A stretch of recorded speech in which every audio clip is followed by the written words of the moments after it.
Hello and good evening. Welcome to Polecat Cast number 54, Celebrity Insanity, or 64 for those of you racist assholes that are listening. I'm your host, Brian, and I'm joined by the rest of my Badgery crew. We have Mike, Max, Hannah, Scott, and Allison. And we're going to be bringing you guys his latest stories and hopefully some lulls along the way.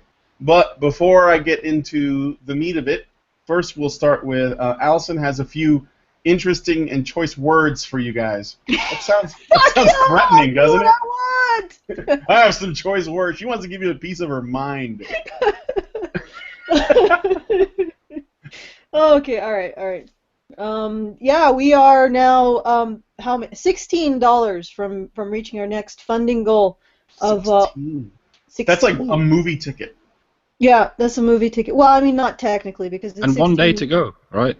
Well, yeah, I did say at the end of May, but I now said like June 7th because I want to maintain it after everybody does their fucking freak out at the end of the month.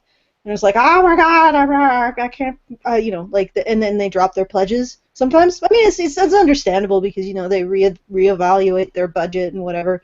But so I said June 7th. If we maintain it through June 7th, then they will get all the beanies, which include, I can't believe this is an incentive, but apparently it is, a lovely and very respectful and tasteful homoerotic a romantic interlude between Trump and Bernie Sanders, written by Karen and narrated by Karen, and potentially illustrated by some poor sucker that we managed to suck into that.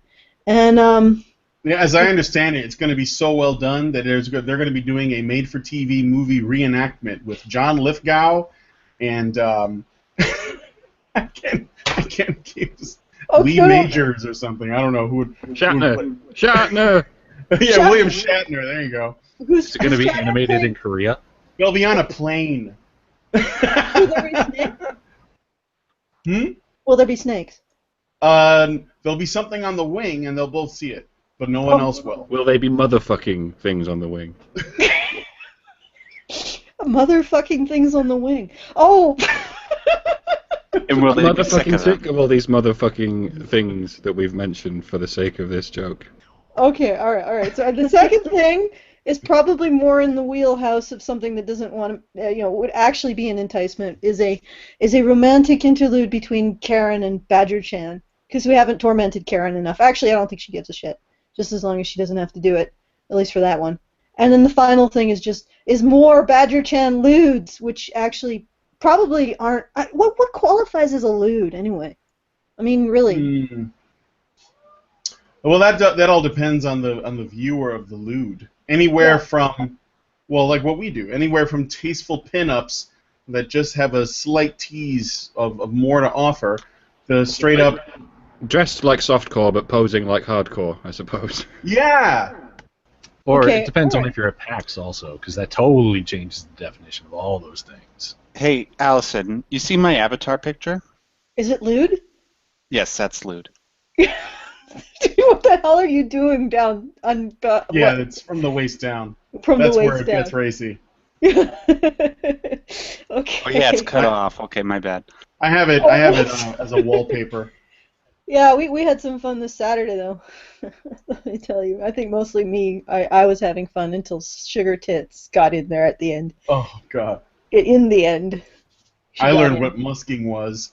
I didn't know what musking was until one of our patrons explained it to me. I didn't even think that was a fetish. I just thought that was normal, Patrons, they bring more than just monetary value.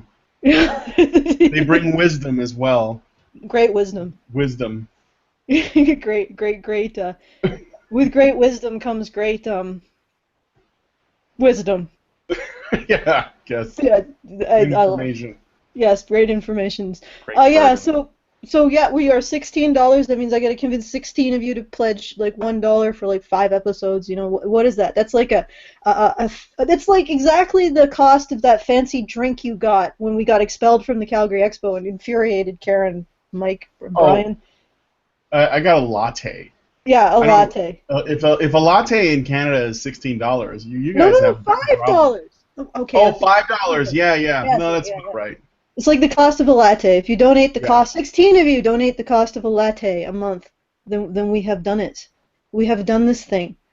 And then just don't, disappear at the end of the month as well. So just sort of stick with us, because the idea of a patron is an ongoing relationship with us.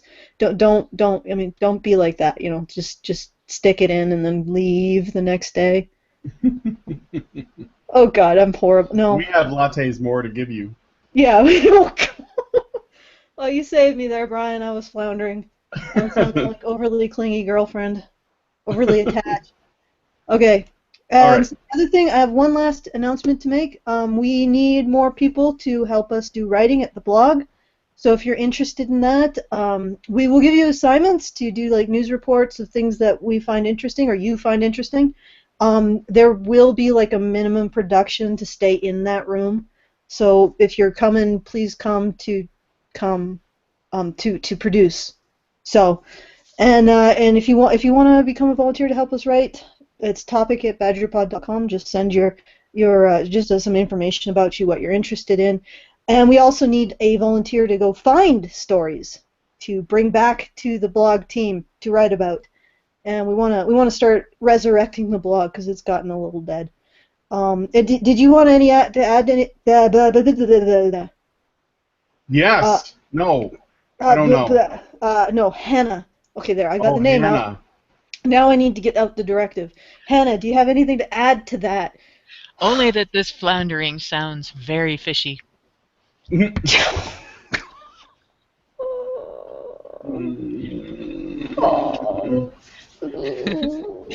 were That hurt my soul. That hurt my soul. That was like a slow-mo cringe. Yeah. I feel like somebody's punching me in the stomach at the speed of nothing, and I'm just like, oh. I don't know how I'm going to follow that up for the rest of the episode. Don't try to follow Hannah. Yeah, no. I'm gonna leave that one. I'm just gonna leave that one live, just like that. My FPS dropped to 10, and I'm just like, oh God, this is awful.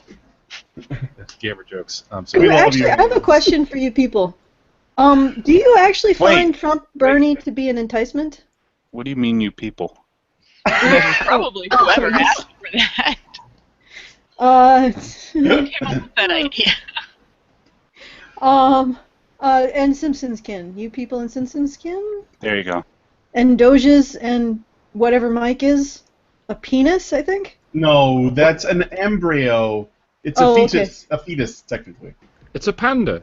I mean, everything looks the same when it's an embryo, but it's the embryo of a panda. Before it had its hat. Okay. All right, so that makes a little bit more sense. And Scott. So, okay, so if I got everything. Yeah. What do you people and Panda Embryo and Simpsonskin and Doge and Scots think? No, I've forgotten. About what was Bernie. It about Bernie and yeah. Bernie no, and but Trump? I was actually asking the audience that's listening us to prattle on and probably is like waving their hands saying, "Would you fucking get to the fucking stories? You fucking bunch of." Finish the fucking story. Finish it. No, I am. You know what? When you go to places where no one would dare tread with fiction, I am always curious to see how someone pulls it off. Just as a matter of, I think it's just impressive. So yes, Karen, I think there's an enticement there. Karen actually went to bat for Bernie Sanders and Bernie Trump. She went to the bat. She said, "No, I got it. I got this one. She can do this one. I can do this. I have a concept. I have an angle, an approach, a thesis." I think the title should be Bernie and Trump both fuck the establishment. Since that's what they're doing, right? So you could title it Bump. Bump. Or to take the letter out of what was that one guy who did the those crazy adult stories about airplanes having sex with men in the butt, or like I got pounded in the butt by my own butt. Oh, you know, like the dramatic readings that we did of the titles. Yeah. Like 8 months ago. We'll probably find a title that's along those lines for this, and I think people would like that. Bump. Okay. So now we're gonna get into the stories. Yeah, okay? yeah. All right. You know what? I think we've tried people's patience long enough. We have run this roughshod, and now it's time to move on to the stories. First, we're gonna look at Johnny Depp. Oh, Johnny Depp, you have had such a hard couple of weeks. I mean, not in the Trump-Bernie way, but just in the real world. Like, this is sad. But let's find out what's going on with Johnny Depp these days. And Max, if you're ready, I'm going to hand you the floor, sir. Oh, thank you very much. It's good to be back, ladies and gentlemen. Just let me clear my throat. Anyways, this past week, actor Johnny Depp was not in the news for forsaking his acting talents in favor of whimsical, kooky Disney characters. Rather, his soon-to-be ex-wife Amber Heard was prosecuting him for domestic abuse. However, as of today, it seems that those charges have been dropped. Depp left his hotel room in Sweden where he had been hiding from the press and was seen celebrating with his entourage. However, this hasn't stopped Amber from trying to attain justice for herself. She released a statement today accusing Depp of, quote, relentlessly pursuing her and insisted she is a, quote, simple domestic abuse victim. The statement went on to describe herself as a hero. While the personal lives of celebrities aren't of particularly great interest to the Honey Badger crew, well, I don't know, I'm assuming I'm speaking for everybody, we will use the circumstance as a case study, so maybe we and our audience could extract some useful lessons from it. So, allegedly, Amber Heard had an iPhone thrown at her face, leaving her with a bruise over her right eye. She submitted pictures of this bruise to the court, along with allegations that this isn't the first time that Depp has been physically abusive. So Amber's lawyer wrote the following. As a result of Amber's decision to decline giving an initial statement to the LAPD, her silence has been used against her by Johnny's team. Amber did not provide a statement to the LAPD in an attempt to protect her privacy and Johnny's career. Johnny's team has forced Amber to give a statement to the LAPD to set the record straight as to the true facts, as she cannot continue to leave herself open to the vicious, false, and malicious allegations that have infected the media. Amber has suffered through years of physical and psychological abuse at the hands of Johnny. And what is interesting is that in response to this, Johnny Depp's daughter, along with his former wife, Vanessa Paradis, marry me, have defended him over these allegations. Lily Rose Depp posted a photo on Instagram apparently showing herself as a baby, with Depp holding her hands and helping her walk. The caption read as follows. My dad is the sweetest, most loving person I know. He's been nothing but a wonderful father to my little brother and I, and everyone who knows him would say the same. As well, celebrity news site TMZ posted a photo of a handwritten letter that it said it had obtained from Paradis. In it, she said the following. Johnny Depp is the father of my 2 children. He is a sensitive, loving, and loved person, and I believe with all my heart that these recent allegations being made are outrageous. In all the years I've known Johnny, he has never been physically abusive with me, and this looks nothing like the man I lived with for 14 wonderful years. Sincerely, Vanessa Paradis. Now remember, guys, this is TMZ, so don't take this to the bank until it can be confirmed. But anyways, to conclude, in domestic violence situations, it is always difficult to prove beyond a reasonable doubt the guilt of the defendant or plaintiff, and in this case, it is no different. Now, I ask all of you, the people in the audience as well as the Badgers, based on what you have read and seen, can you determine any truth behind these allegations? Who wants to go? I think Hannah wants to say something. I just heard her inhale. Yeah. That's pretty bad. I must have my mic up too high. Or it's the asthma. But yeah, I have really good ears. I do have something to say about TMZ. And this actually was with regard to another domestic case that made the news. And they were the only place that actually showed the entirety of the Ray Rice video so that you could see what was going on before the couple entered the elevator. And it was based on the video that they had on their site that I formed my opinion on that case. So I wouldn't write TMZ off entirely because you'll find information there that you may not see on sites that have more of an agenda, like a political agenda. These guys, their agenda is clicks. And so if something is like a smoking gun or, you know, a trump card or a slam dunk or whatever, they're gonna show it because it'll get them clicks. It doesn't necessarily mean that everything on there is true, but it also doesn't necessarily mean that you should assume that things are not true until you see them on another site. Because even if it is true, if it doesn't fit a narrative that many organizations like to promote, you won't see it anywhere else. And yeah, Tony8353 says it's pretty bad when TMZ sets the standard for objectivity.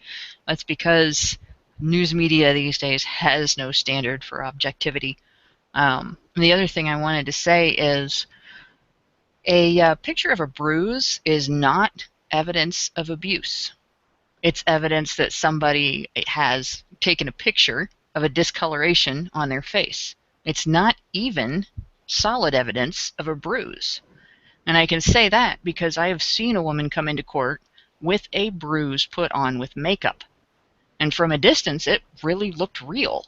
It wasn't until she walked by very close that it became obvious, because it glittered, and bruises don't usually glitter quite the same way as powdered makeup, that it was makeup and not a real bruise, or that it was enhanced at the very least with makeup.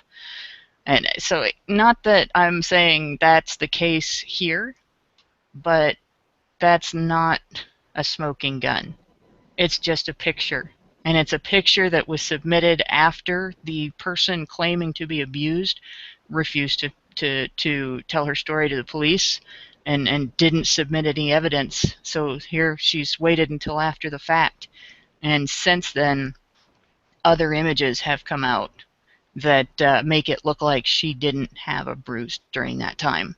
So I'm skeptical, very, very skeptical of her story. And I don't blame anybody else who is also skeptical of her story. You know, even without all of the other evidence and all of the other stuff, the statements from the wife and daughter, that just makes it even more likely that she's lying. So that's basically my take on it. Yeah, when you brought up the photo thing, that was something that went through my head as well. I'm reminded of an incident that happened not too long ago, where a California artist, the same artist that painted a picture of Trump with a micropenis, and had she also had I think she has a bunch of tattoos put on her, and it was part of a performance art piece that dealt with rape culture or something. I don't remember exactly. I just know that she's a little, and she took a photo of herself with a bruised face and a black eye, telling this story about how this Trump supporter hopped out of a pickup truck, shouted Trump 2016, and punched her in the face. And then after that, without knowing whether or not that's true, I mean, the story sounds a little far-fetched. But after that, Margaret McLennan, who is another YouTuber, showed how that you can use makeup to make yourself look like you're bruised. And she basically demonstrated that by putting on makeup and then also making an outrageous claim. I'm not saying that the original woman is lying. I don't know, but it's all very, very fishy because she has particular views, and she's a performance artist, and she knows how to do this stuff. And she's also a very talented painter, so who knows. But I think that there is this is cause for suspicion and skepticism when you look at the timeline associated with what's going on with Amber Heard and Johnny Depp. There was I don't know if it's connected, but Johnny Depp's mother dies, and then just after that, there's I guess his wife's calling for a divorce, and then she shows up with bruises and claims that he's a domestic abuser. And there are lots of mainstream journalist sites, news sites, that are siding with her, that are saying things like, I have something brought up here, There are people whom you would have assumed would be rallying around Depp, the movie star's tight-knit circle, closing ranks and painting Heard's allegations that her husband of 15 months was physically and verbally abusive. They're trying to paint it as desperate and patently false. But why were so many people, 99% of whom have never met the man and will never meet the man, so quick to brand Heard a liar, not to mention a gold digger, a manipulator, and other nastier words? Essentially, it goes into this thing about how we should believe her, despite what the court says or despite whatever happens. This is actually before the actual the final word came out, the verdict. So, just I'm siding with Hannah on this, just based on patterns that I've seen before, and I think that there is this idea that somebody like Amber Heard could easily do that and probably get retribution. For example, depending on how long this gets dragged out, whether or not Depp had actually done anything to her may not matter, because it could, in fact, if it doesn't seriously do so, harm his career. So, and I wonder, because we've seen this happen with other actors in Hollywood, like Robin Williams ended up having to work a large number of jobs, as many as he can get his hands on, because he had so many child support / alimony payments to make. He essentially worked himself to death. So I think that this is a real danger that can happen to people in this industry, men specifically. All right, Max. In regards to the situation, I honestly don't know, because there's so many different things that makes me want to believe that. Max? True, because after all, she. Hello? No, you dropped for a bit. Oh, I'm sorry. No, it's okay. Let me start again. So, with this whole thing, there's a lot of things that started pulling me in both directions. Like with the whole bruise thing, I don't like. Yes, it's true that you can make your bruises look real through makeup. It's the magic of that sort of thing. But when it comes to a situation like this, I would think that because she's a high-profile person, there would be a little bit more scrutiny. Like somebody would try to, I don't know, take a fingernail to the bruise and just check to see if it's real. Also, she's rich as hell as it is, so I can't really understand the psychology of somebody who would want to try and get more money after you're rich as hell. But hell, that's just my 22-year-old naivety speaking. But either way, as it goes, I don't think Amber is telling the whole truth, especially if these things coming from Johnny's daughter and Vanessa are real. And obviously, it could very much be a circumstance where it's like one person trying to get back at the other. It's very messy, and I would need to see a little bit more coming out of this before I can make a definitive thing. But also, it really just brings up one other thing in my mind about when it comes to situations like this, where it's either men or women that are at the hands of domestic violence. When it comes to how we need to empower people to try and handle these situations, I don't believe that the methods that are being used right now are very useful. I believe that we need to start telling people that are in these intimate circumstances where they are suffering at the hands of abuse, they need to go to the police immediately. Like, it's absolutely unacceptable that violence of any sort happens. And the only way that we're going to do it is if we sort of adopt a no-tolerance policy to it, and we threaten people inadvertently in that way, you know what I mean? Which is why I wish Amber went to the police immediately after this happened. I don't understand why she would want to protect somebody who would actually hurt you. Okay, so I've seen a few cases. Oh, Mike, were you gonna speak up? Well, it's more of a question than a statement. So I'll do it really quick. Do I have the timeline right here? She filed for divorce and then she turned up with a picture of a bruise. Yeah, I think so. To try and figure out how the psychology. They're very close together. She visited a divorce lawyer and then turned up with a picture of a bruise. Yeah, this says more about divorce lawyers than it says about her. You know, if she gets an ultimatum like, if you do this, you'll definitely win the case. Yeah, like I say, these are just questions. Nothing that counts legally. It's a really relevant question because that is actually a go-to method for some women, and it's something that there's an attorney here locally, the one that handled the 7 years in hell case that I wrote about, who actually wrote a letter to the editor of our local newspaper about this very phenomenon. The fact that women do use false accusations of abuse for leverage in divorce cases, specifically for leverage in custody aspects of divorce cases and for leverage in division of property aspects of divorce cases. And it is specifically because of the way the Violence Against Women Act is written. In different locations, different states, there's different different local laws that add to it, but generally speaking, because of the Violence Against Women Act, a woman can use false accusations to get the house, get custody of the kids, get a higher alimony payment, get a higher child support payment, get her ex jailed, get her ex forced to move away, actually ruin her ex's career, all depending on whether or not she can keep her story straight enough to get him convicted. And she really doesn't have to. It's like the bar is not very high for that at all.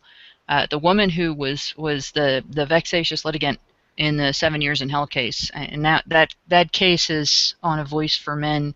For those who haven't heard me talk about it before, she didn't keep her story straight. She claimed things happened on days when it was physically impossible for them to have happened. And then when she found out that there was an alibi, she would change her story to a different day. She accused her ex of taking actions that he was physically incapable of taking at the time that she said it because of injuries and recovering from surgery. One day, that she accused him of being someplace and doing something, he was actually at his mother's funeral with like 200 witnesses there to see him at his mother's funeral. So I mean, there was, and it took 7 years still to stop her. 7 years from beginning to end. So for a situation like this, where you have somebody showing up with a bruise and making accusations and everything, that might have been the first thing the lawyer told her to do. It might not. It might not have been advice from a lawyer. It might have been advice from her friends. It might have been something she came up with herself. It might even not be something that she's doing. Maybe they did have a fight. Maybe he did throw the phone. Which, by the way, I don't think most people just out of the blue turn around and throw their cell phone at somebody. I think usually there's predicating activity there, like a fight. So this would be a case of reciprocal domestic violence. Quite likely, she probably wasn't in his face if he was throwing a phone, but you, generally speaking, do not do something like that unprovoked. So I would bet that there was some psychological abuse on her part towards him, if the phone story is true at all. But in any case, yeah, this type of behavior, this use of false accusations to gain property and custody and things like that, it's very common, and it's very hard for the man to fight back when he's subjected to it. And in some states, just filing a complaint, going to the court and saying, I'm scared, I want a restraining order, that's enough to get a guy kicked out of his house. He can't come back and get his stuff. You have access to his income, and you're entitled to be paid by him, to have him pay the bills in that house while you're living there, until everything's settled. And then if it's settled in your favor, he's screwed. And it's very hard to prove that you don't deserve to be hit with a restraining order. And you don't necessarily, if you're the woman, you don't necessarily have to prove that you need one. So this situation, it's just bringing out yet again how the Violence Against Women Act is so easy to exploit if you want to be abusive to your ex and you're female. Yeah. And yeah, I just wanted to clarify that when I was talking about the makeup thing, I wasn't incriminating Amber Heard because I'm honestly leaving open the possibility that the bruise is real, and then that's entirely possible. And I'm also not ruling out the possibility that if the bruise is real, Johnny Depp gave her the bruise, because it's possible the bruise is real, but it could have come from somewhere else. It's possible that the bruise is not real. Essentially, we're looking at three potential outcomes for this story of domestic violence. One, Johnny Depp is an abuser, and he actually did that to her or hurt her in some way. And he did it unprovoked. Like, he's just crazy. Was just like somebody that she should not have been with from the beginning, even though she had been with him since 2012. Two, it's reciprocal. And, like, they were having a lot of troubles, and this is not a case of a man beating his wife, but rather two people who are both prone to, violence, and shouting matches and psychological abuse and so on, and it, for whatever reason, it went over the edge. And for all we know, Depp might have also scars of his own, that he can't show or doesn't think he'll help in the court. And the third one is that this is all manipulation and lies, and it's just a way for her to, maybe she wants to ruin him in some way. Maybe she just wants his money. Maybe she wants to make sure that she's taken care of and never has to work a day again or whatever. So it could be any one of those things, and I guess we just either have to wait and see if the story continues to unfold to tell us the truth. But the point is, I think, is that firstly, there are systems, there are things in place, the media, the laws, the Violence Against Women Act, these other things, the courts, and so on, that Amber Heard has at her disposal if she chose to use them, that she could use against Johnny Depp, that they exist. And that's why this case, normally, like Max said, I normally don't really care about what happens with celebrities, because most of the time their relationships don't work out. But when it gets to this point, where you see a man being dragged through the media, then and through the courts, and you're watching his reputation get tarnished, and you're not sure whether it's justified or not. It's important that we bring it up. I mean, his band, I think, was like denied access to some show or something like that. So it's already having an effect on his career. Even if, just in that regard. So you have to think that this is going to continue to affect him. The question is twofold. One, is that deserved? Because we don't know that this is true or not. But how many people that are doing this to him are acting on this listen and believe mentality? And how many are actually going to, wait and see what the actual verdicts were going to be? And I think that's, really where I ultimately sit on as far as that goes. So, does anybody have any other words about Johnny Depp? I don't know why he's married. I don't know why you're married, Johnny. Why are you married? You're Johnny Depp. Yeah, I mean... That's a good point. You can have any woman you want whenever you want. I don't know. I guess he just wanted to live simply. I want to know why he dumped Vanessa Paradis. I'm going to point out one other thing. That thing about his band being kept out of a venue by this. That right there is an example. We talk about gynocentrism, where the world is basically set up for the benefit of women, where women's interests and women's needs are given greater consideration than men's. It takes something as small as that. I know people are going to be like, oh, you're talking about a man hitting a woman. No, I'm not. I'm talking about a spouse getting annoyed and throwing a cell phone in another spouse's direction in the middle of what was probably a heated argument, if it happened. And the whole thing is in doubt. So it's not even a proved thing where you can say, oh, this definitely happened. That's tiny. Where if it's a female, if the story was reversed and it was a woman with a band, everybody'd be laughing if he even complained that he got a bruise because she threw her cell phone at him. And I have to kind of laugh at the pettiness of this. It's a lousy bruise on the cheek if it's real. And if it came from that, it's not broken bones. It's not, it's not what Jodi Arias did to her boyfriend. They weren't married, if I remember right. It may be bad. It may be something that people shouldn't do to each other, and clearly violence within a marriage is dysfunction, but it does not make him a despicable person that should never be allowed in anywhere again. And it's silly to respond to it this way, especially when we wouldn't have responded to it this way if it was a woman doing it to a man. Mm-hmm. All right. Well, those of you guys who are listening, what do you guys think about the Johnny Depp Amber Heard situation? Leave a comment with your thoughts on it in the comment section. In the meantime, we'll move on to the next story. Melissa McCarthy responds to the Ghostbusters naysayers. So I have really not wanted to talk about the new Ghostbusters stuff because I wanted to wait until the movie was out. But this just won't shut up. We had the angry video game nerd had made a video about it and he got shouted down as a misogynist. They made another trailer and some people thought it was worse than the last one. And they made articles were written about it, and everyone's pointing fingers and saying that you just hate women, and it just won't end. And I just want it to be quiet, and I want to see when the movie comes out what the critics have to say. But this isn't just a movie release.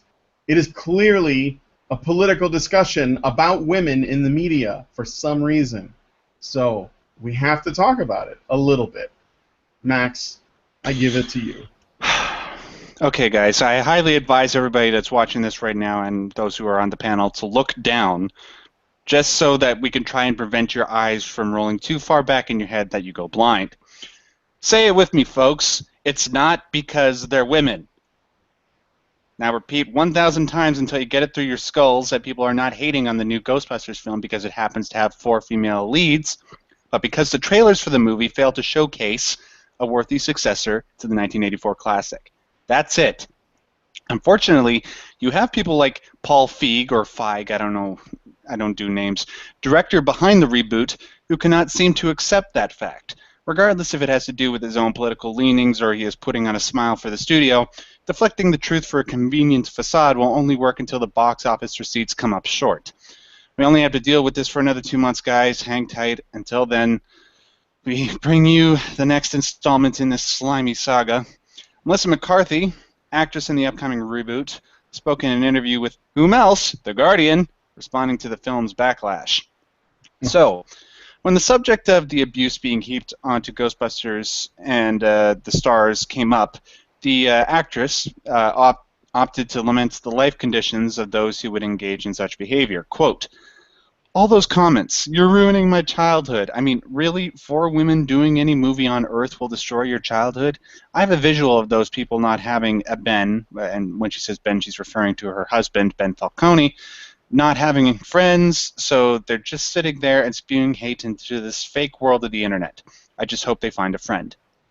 Outlets like Screen Rant commented on the issue. They noted that, yes, it's inaccurate to say that sexism has been behind all of the backlash against Ghostbusters, but they still say that the reason why it has so much vitriol directed towards it in comparison to other films receiving reboots has to do with the gender of the stars.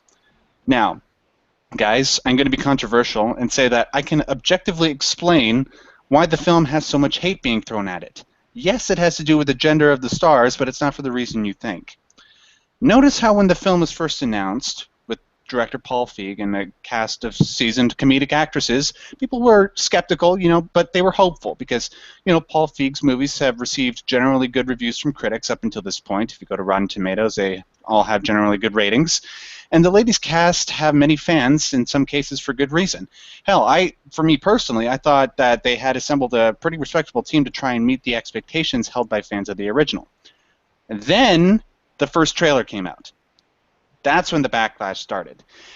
And as somebody who involves himself with every element of his being in the world of film. I saw the least sexist people in the industry comment on the trailer saying it looked like a bag of toxic excrement. Pundits like John Campier for Collider and Christian Harloff for the Schmoes Know, all who work with a lot of very talented women on a daily basis, all said it looks terrible. And then the negative response could have ended there, but no, various outlets steeped in gender politics, along with the director himself, equivocated the backlash with that of sexism. And naturally, people who are tired of being derided as sexist and racist for trying to speak dispassionately about things decided to up the ante, and, well, here we are. Now like Brian said, we're dealing with people calling out the angry video game nerd, probably one of the most harmless human beings alive, and actually seems like a pretty nice guy, being called a whiny piss baby. When you do that, that's when you know you fucked up. This is like when NeoGAF banned Boogie 2988. You don't ban Boogie 2988. He's like the nicest person alive. So that's where we are right now, guys. Can I hear a collective groan? I didn't want to talk about the Ghostbusters. Okay, so before I say the thing that I'm thinking about, I want to give Allison an opportunity to pronounce Paul Feig's name, so we can figure out how you're not supposed to pronounce it. So, What? Is it pronounced Feig? or Feig? I'm going to give the name to you, Allison. Okay, well, first... Really bad. I just Like put it in the fag. chat. It'll be funny if you say fag. Well, now I can't say anything because you already primed it. Like what? Okay, so Powell, Feig. All right, there you go. So what? No, you changed your mind. I don't know. Feig. It will remain a mystery. Oh, so then it must be Feig. Paul Feig. Feig. Feig. Is it Feig? Feig, Feig, Feig, Feig. You guys cut it out. You're going to end up with a giant. Okay. Call him Paul Fag. They have a lot of Seriously, Englishmen. I I don't don't have know my what battle it axe. is. Don't do this. Okay, so Oh, man.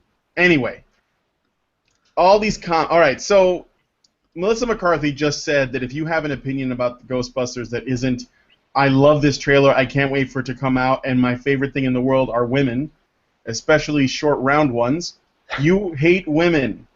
And don't forget, get a friend. You need to get a friend. Yeah, and you don't have friends. You don't have friends. Yes. Wait. Yeah. My favorite thing in the world are short, round women? Well, you have to say that, because Melissa McCarthy is, in fact, she is Well, like... I don't have anything against such sentiments, being sort of short and round myself, but... Here, I'll make it easy for you guys. If someone asks you if Melissa McCarthy is a god, you say yes. People said, oh yeah, I saw Way to this bring one it on back, Twitter. Max. I think everybody except the people involved with the original, with this current Ghostbusters film, get that reference, Max. Okay, I was seeing this on the Twatters, and it was like they were saying, "Oh, this guy's white knighting," and I'm like, "No, I think it's probably more money related." Yeah. I would hope. I hope that Protecting the he's investment. protecting the investment, and I hope that he's like probably profiting at some level off of this shit. Oh yeah, And- even bad press is press, right? Right. So I don't necessarily believe that Paul Feig is white knighting, although he does have a preference for making feminist-oriented films, and perhaps when what his products get threatened, he thinks it must be because there are women in it, without really considering that it could be because they don't like what he's making, just like objectively aside from gender stuff. But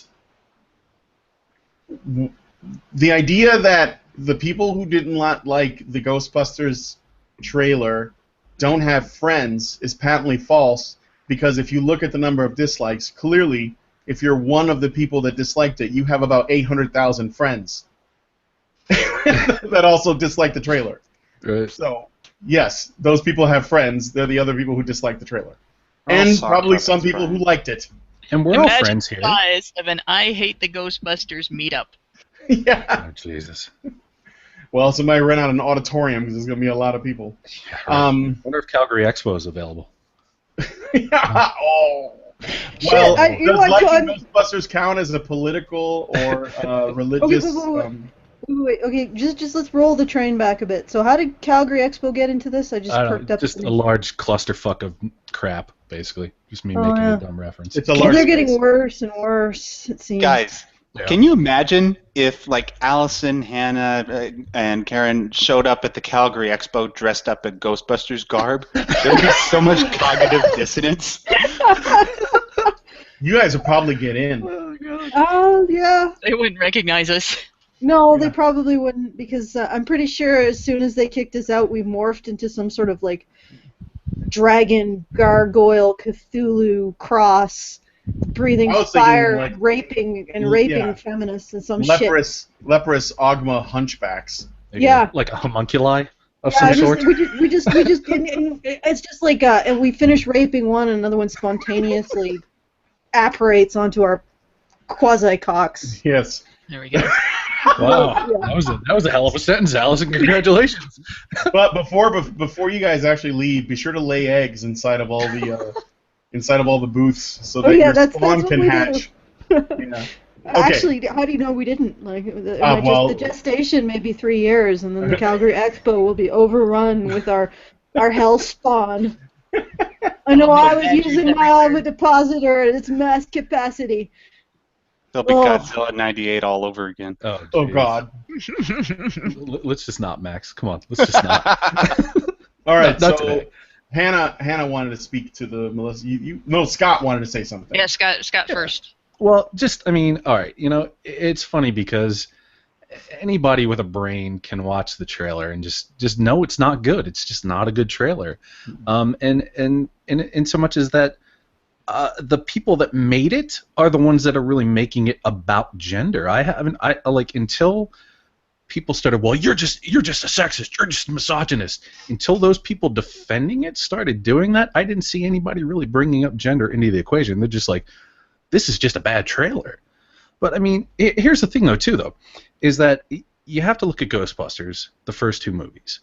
They have a very devoted following. They're cult classics, and you're talking about some of the heaviest hitters in comedy of the last century were involved in that movie. Harold Ramis, Dan Aykroyd, and Bill Murray. I mean, they're pretty big hitters. I mean, they don't get much bigger, if we're going to be just honest. And okay, if you go back and you look at some of the old Ghostbusters trailers, they were dynamic, they were kinetic, they were just funny and just full of fucking they get you hyped. It's like they had the Ghostbusters song, they had the Boys Are Back in Town song, they had fucking Bill Murray just being charismatic as fuck, and there was just so much life there. There was so much energy. And then you see the new trailers that they've got with the new cast, and they're just dull. They're just these lifeless, witless, charmless, boring, contrived nonsense. Why'd y'all drop me? Because I'm black? No, it's because I'm a woman. I'm a man. Come fucking on. Seriously, get the fuck out of here. It's because you're a horrible stereotype. Yeah, it's just like I would be mad at her. If I was her, I'd be mad that I got fucking put in that fucking role and made into a fucking, tap dancing fucking mammy fucking character, basically, if we're gonna be fucking honest. Fucking fuck. Jesus Christ, seriously. All of my fucks.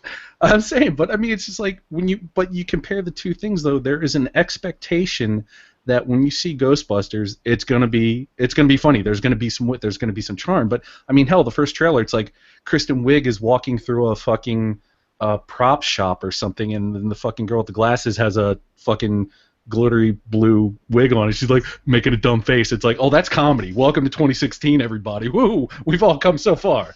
It's like, get the fuck out of here. Yes. This whole thing is it's a controversy, and it's just it's people trying to deflect away from the fact that it is a fucking terrible trailer for a movie that in all likelihood is not going to be very good from what we're seeing from the first two trailers that they put out. And they're trying to, like, we've seen so much over the last 2 to 5 years, people trying to turn things like valid criticism or just any kind of criticism into a gender issue so they can stab back and be like, oh, it's the patriarchy, oh, it's misogyny, oh, it's this, not the other, they hate women. It's like, no, it's just we don't like bad movies. Is that like your Katharine Hepburn? Is that what that was? That was very... Yeah. Oh, it's just so terrible. Have you seen the trailer? Oh. Fucking, yeah, it's just like... Good for you. And here's the other thing, too. It's like, people have an expectation to when they put down the money to buy a movie ticket, which is exorbitantly expensive these days, they want to see something good. They don't want to see fucking, why'd y'all drop me because I'm black? Is it because I'm a woman? You know, it's just like, get your gender politics bullshit out of there. I want to see, you know, hell, I'd rather see dick and fart jokes more than that.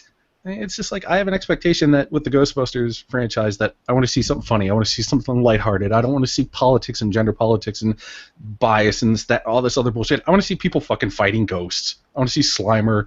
You know, I want to see dumb, stupid marshmallow men that are fucking 500 feet tall. And, you know, it's just I want to see something fun, man. I want to escape. I want to not have the fucking terrible, stupid world that we live in infect the fantasy world that I'm trying to get away in.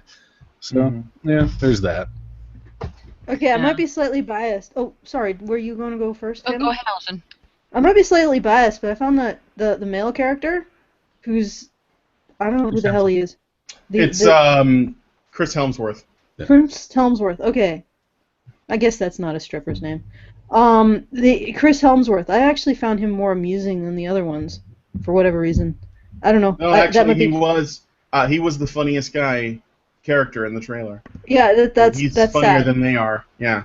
You know, and I can't really tell. I can't get a beat on him. I know that he's being played as stupid, but he seems to be he doesn't seem stupid. He just seems like not to give a shit at all. Just flat. Gives no shits about anything. And I find that funny and relatable. Well, but maybe not completely relatable, but you know, a little bit. Yeah. All right, I'm done. Like I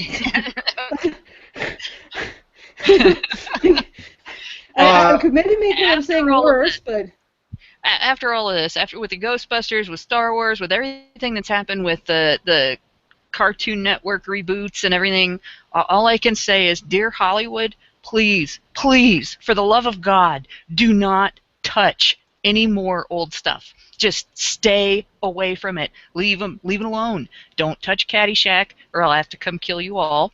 Don't touch Airplane. Don't touch Uncle Buck. Oh, could you imagine a feminist Airplane? Oh my God. Yeah. Especially, don't. You know. Surely you can't be serious. I am serious. And don't call me Shirley. Misogynist, sexist shit lord. The scene where they all slap the hysterical chick with increasingly bizarre things like a monkey wrench, you know.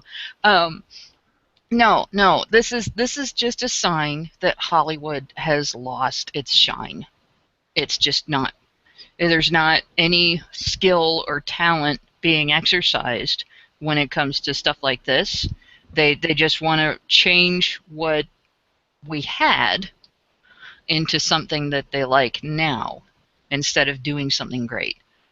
You know, and that's my first point on this. My second point on this is, you know, I don't honestly. It's not going to ruin my childhood that somebody made a bad movie. You know, even after what I just said, it's not going to ruin my childhood. I will still thoroughly enjoy the original Ghostbusters movie. You know, I'll enjoy the entire set of things that the comedians in that movie, the actors in that movie did. You know, not just Ghostbusters, not just the Ghostbusters movies, but also, you know, all of the things that Bill Murray did, all of the things that Dan Aykroyd did, you know, all of the great stuff out there. You can't take that away by fucking up today.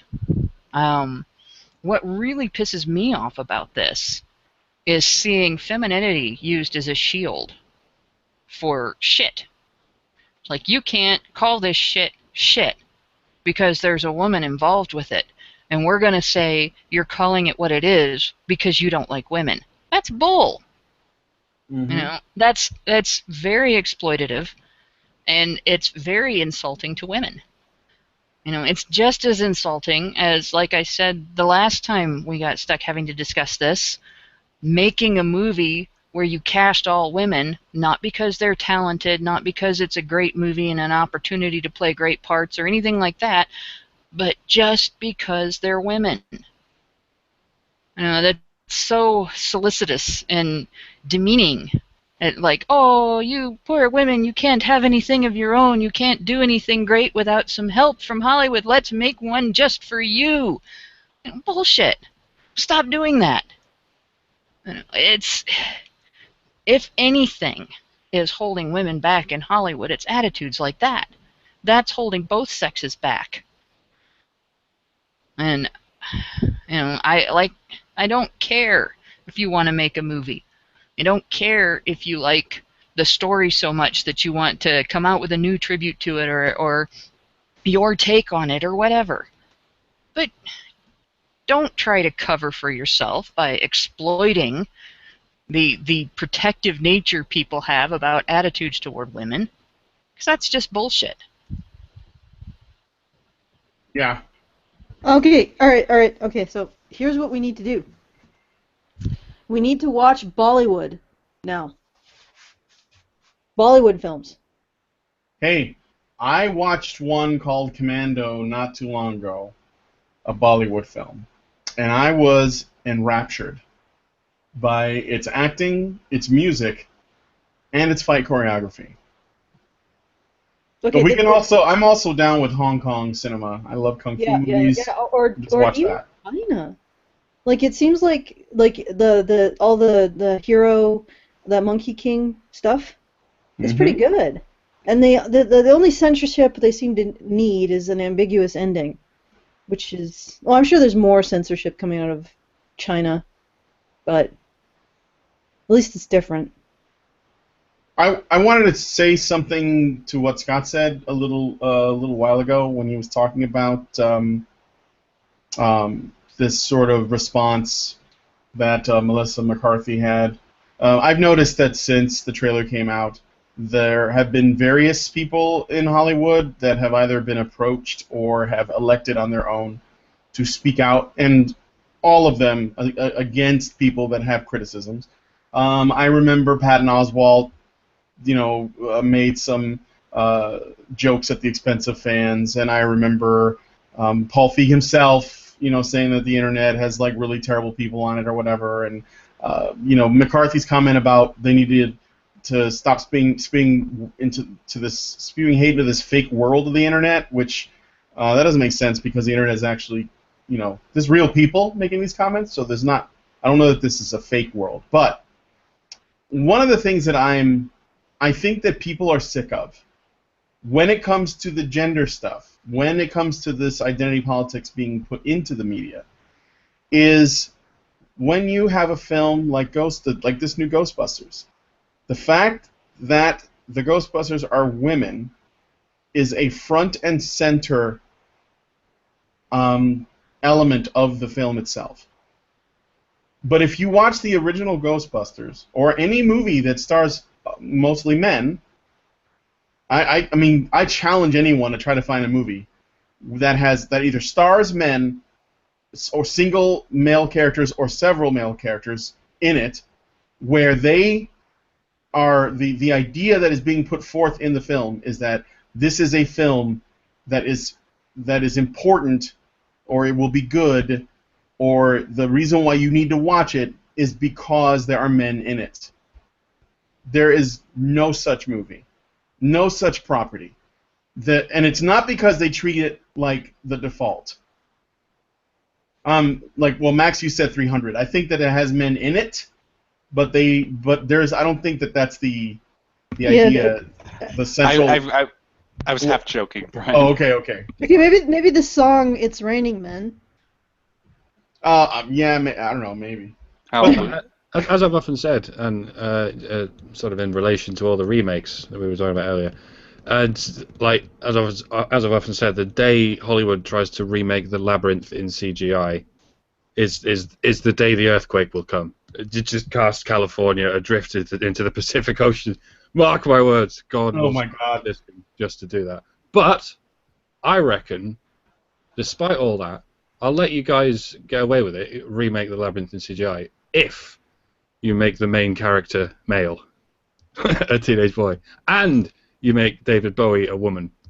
Make the allegorical spirit of White Knight syndrome a woman. Yeah. I dare you. I double dare you, motherfucker.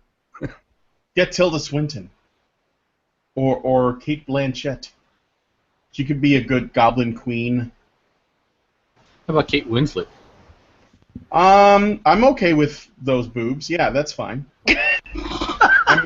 I'm not averse to those.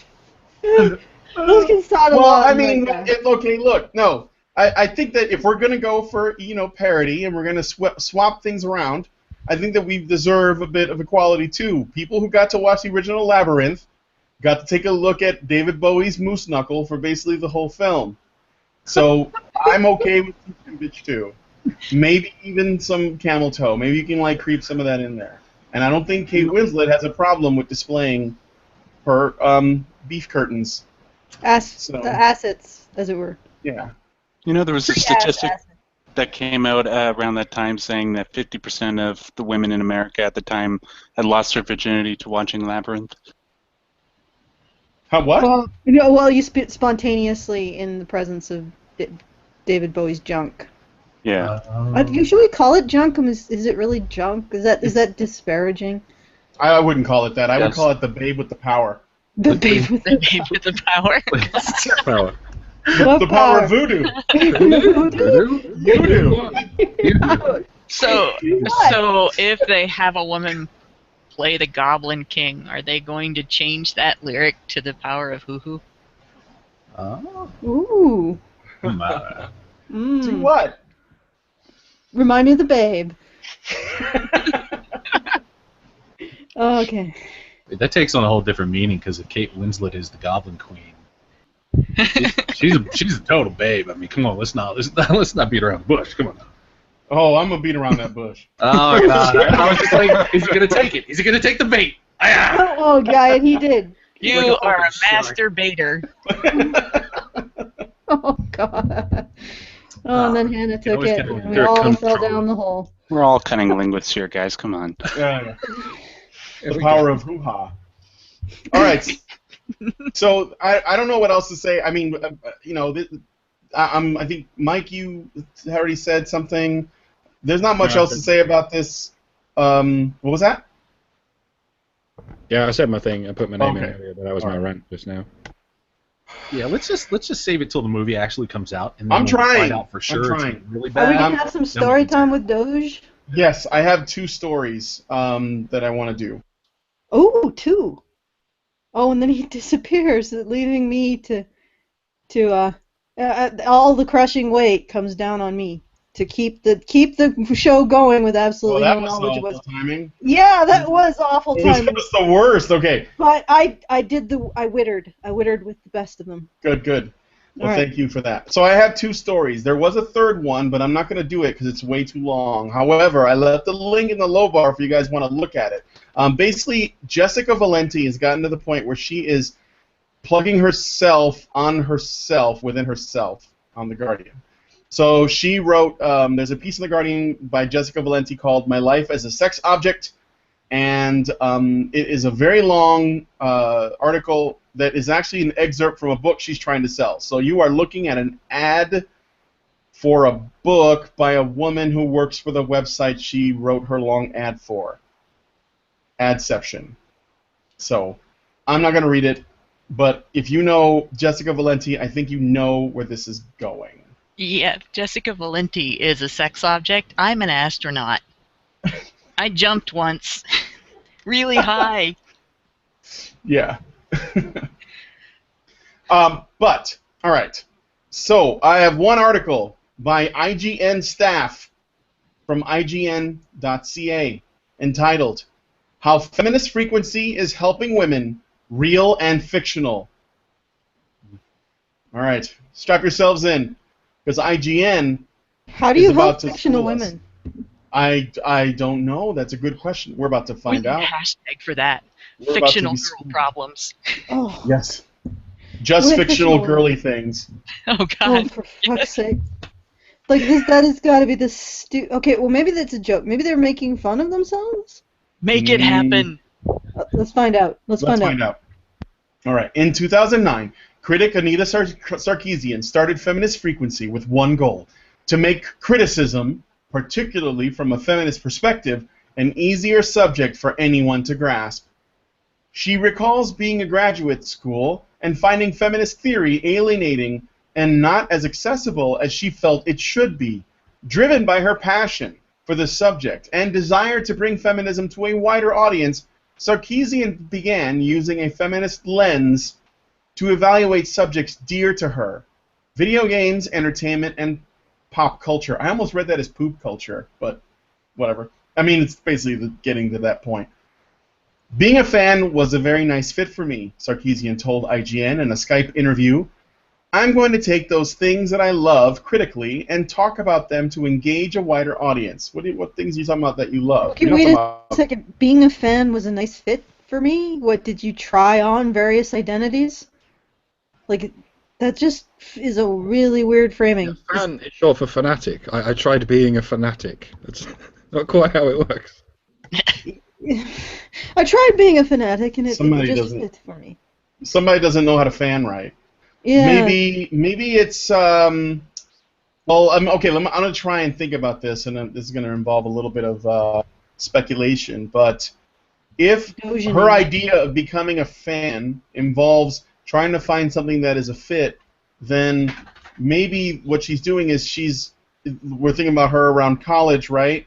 So perhaps her peers were into this stuff, and she thought to get social acceptance she should also become a fan of those things. And then she looked at other things that they were into. None of it worked, but video games was okay. Perhaps. I mean, I don't know. Could this be a thing where, you know how women have a tendency to they have a tendency to want to be, accepted, like the social currency is important, so they might mold themselves around the interests of the people that are close to them so that they fit in better. Yeah, to the point where there's an entire industry that exists just to capitalize on women's inability to decide these things for themselves instead of depending on their friends to decide them for them. Which Yeah, is? don't leave just us jump hanging. into. Well, there's the fashion industry, there's the makeup industry, there's the women's magazine industry, so I guess that's 3. Okay. Well, this is what I was going to say, because this is just really foreign to me. Like, just to use a recent example of something I became very fanatical about, I simply watched a TV show. And then I became a fan. And then I pretty much alienated everyone because I became a fan of this TV show. But they tolerated me. I don't know what you're talking about. No. Okay, all right. But anyway, so this is the progress of becoming a fan. You see something you like, and then you become obsessive about it. It's not, oh, I tried on being a fan and I liked it. What? Yeah. What were you a fan of? I mean, when you say you're a fan of games, that doesn't even make sense. Which games? Why? It stands to reason you can't handle being a fanatic straight away. Just try being an enthusiast. Enthusiasm might be for you. Just don't jump straight into fucking tapestry. See if you can knit first. Yeah, but okay. Here's the thing. She says she's okay. I don't know if she could handle enthusiasm. I don't even know if she could handle like tepid liking. Liking. She might not consent to it. Yeah. The thing is that if she was enthusiastic, I guess she wouldn't be as good a critic, because then she would actually, the liking of the subject matter might get in the way of the criticizing of it. It just strikes me that she all right, maybe I don't know where the hell I'm going. It's okay, No. Allison. She's I'm completely gonna go full watch of shit. some You're trying to Polecat figure it Fire. out, and you can't because it's a fucking mess. So, don't worry about it. You're not the only one. All right, let's keep going. Sarkeesian points to scholars like Bell Hooks, who used examples drawn from pop culture to better relate and educate students in an effort to make feminism and gender studies more grounded in familiar properties. And she done fucked up. Bell Hooks, not a good role model, in my opinion, but then again... Bell Hooks literally Hitler. That's what I heard on the internet. She is literally Hitler. That's my understanding of it anyway. I think Bell Hooks is like the intersectional... She's like the proto-intersectional feminist, I think. Yeah. Why did you write that book, Bell Hooks? Because it's 1984. I just love that we're having to, we're reading about having to make feminism palatable so people will like it. Feminism is a set of ideas. If you cannot get people to like a set of ideas, based on their merits. If you can't tell people the whole story of a set of ideas and, like, you know, get people to say, well, yeah, that's reasonable, there might be a problem with the ideas, you know. And granted, there are times when there's a problem with the people. If you have, you know, a set of people where you say, you know, it's wrong to discriminate against people based just on their ethnicity, and they're like, no, we should be allowed to do that. That's kind of stupid. But if you start talking about human rights issues, and you get people saying the way you're describing that is going to hurt people if you act on it, you know, it might be that there's something wrong with the ideas. If they're not exciting to people, if people think, I don't want to get involved in this, I don't want to start dealing with this and practicing this, and I don't want to adopt the mentality that goes along with this, there might be something wrong with the ideas. You know, that's one of the reasons why we're constantly questioning ourselves, because we're constantly having to fight with people who have their own set of ideas. And when we see people on the sidelines read and learn and give us feedback and say, I hadn't thought of it that way, then we know whether it's the ideas or the person we were arguing with. But with feminism, they're talking about having to disguise it as something nice. You know, if you have to disguise it as something nice, that's because originally it wasn't. Yeah. Let's continue. I mean, I think we spurred enough on this particular part. Speaking of Anita Sarkeesian, hey, Mr. and Mrs. Sarkeesian, why did you have that child and not drown it? Because it's 1984. Casual shrug. Okay. At that time, video blogs and YouTube were beginning to gain traction in the public eye, and Sarkeesian saw the format as a great way to engage people in a digestible manner and make money. Eventually, her work led to the formation of her most famous video series, Tropes versus Women in Video Games. Does she have other famous series? Yes, she actually did on her Feminist Frequency channel before she did Tropes versus Women in Video Games. She did videos about Lego being sexist, about how Buffy was like the last bastion for feminist fiction, but probably still is problematic. And remember the Christmas songs one? We did it. Yeah, the Christmas songs, yep. Oh yeah. Why don't I have these memories? She's been I don't even this fucking remember the Christmas songs one. I remember the Christmas songs one. Oh, you guys did it. You guys did it. Okay. I remember the Christmas songs one. No, that was the one where they said that "Baby, It's Cold Outside" was a rape anthem. Yes, akin to the Robin Thicke song, which is also which they also call a rape anthem. Which was also called a rape anthem. Yeah. And All I Want for Christmas Is You is devaluing women when women sing it, but it's stalky when men sing it. Yeah. Yeah. There's no right way to tell somebody that that's all you want for Christmas. No, there's no right way for anything. I think that we've discovered the essence of this whole matter. Yep, that's the essence of feminism. There's no right way for men and women to enjoy each other's company. No. Yes. They're gonna eventually turn all of society into what the Shakers were. The Shakers kind of died out because of the way they did things. You can't not reproduce and continue indefinitely. But their idea was that men and women could only experience brotherly, sisterly love for each other. There could be no romantic love, no physical, sexual affection, none of that. And I think that's what feminists are headed to. It's like that's where all penis and vagina is rape is going for. You know, oh, men and women they can't be involved with each other. Well, I don't think it's even that innocuous, worse. Honestly, Hannah. I think it's a lot more nefarious than that. Well, no, it's even worse, Hannah. They don't even want. That's actually really bad because it's a denial of human nature, and it will result in terrible things. Yeah. They don't even want brotherhood between men and women. No, they don't. Yeah, exactly. That's what I think Scott is referring to when he says it's not that innocuous. Well, and the Shakers seem a little bit more benign, I think, too, than feminists. Feminists seem just like Allison said. They want Themyscira.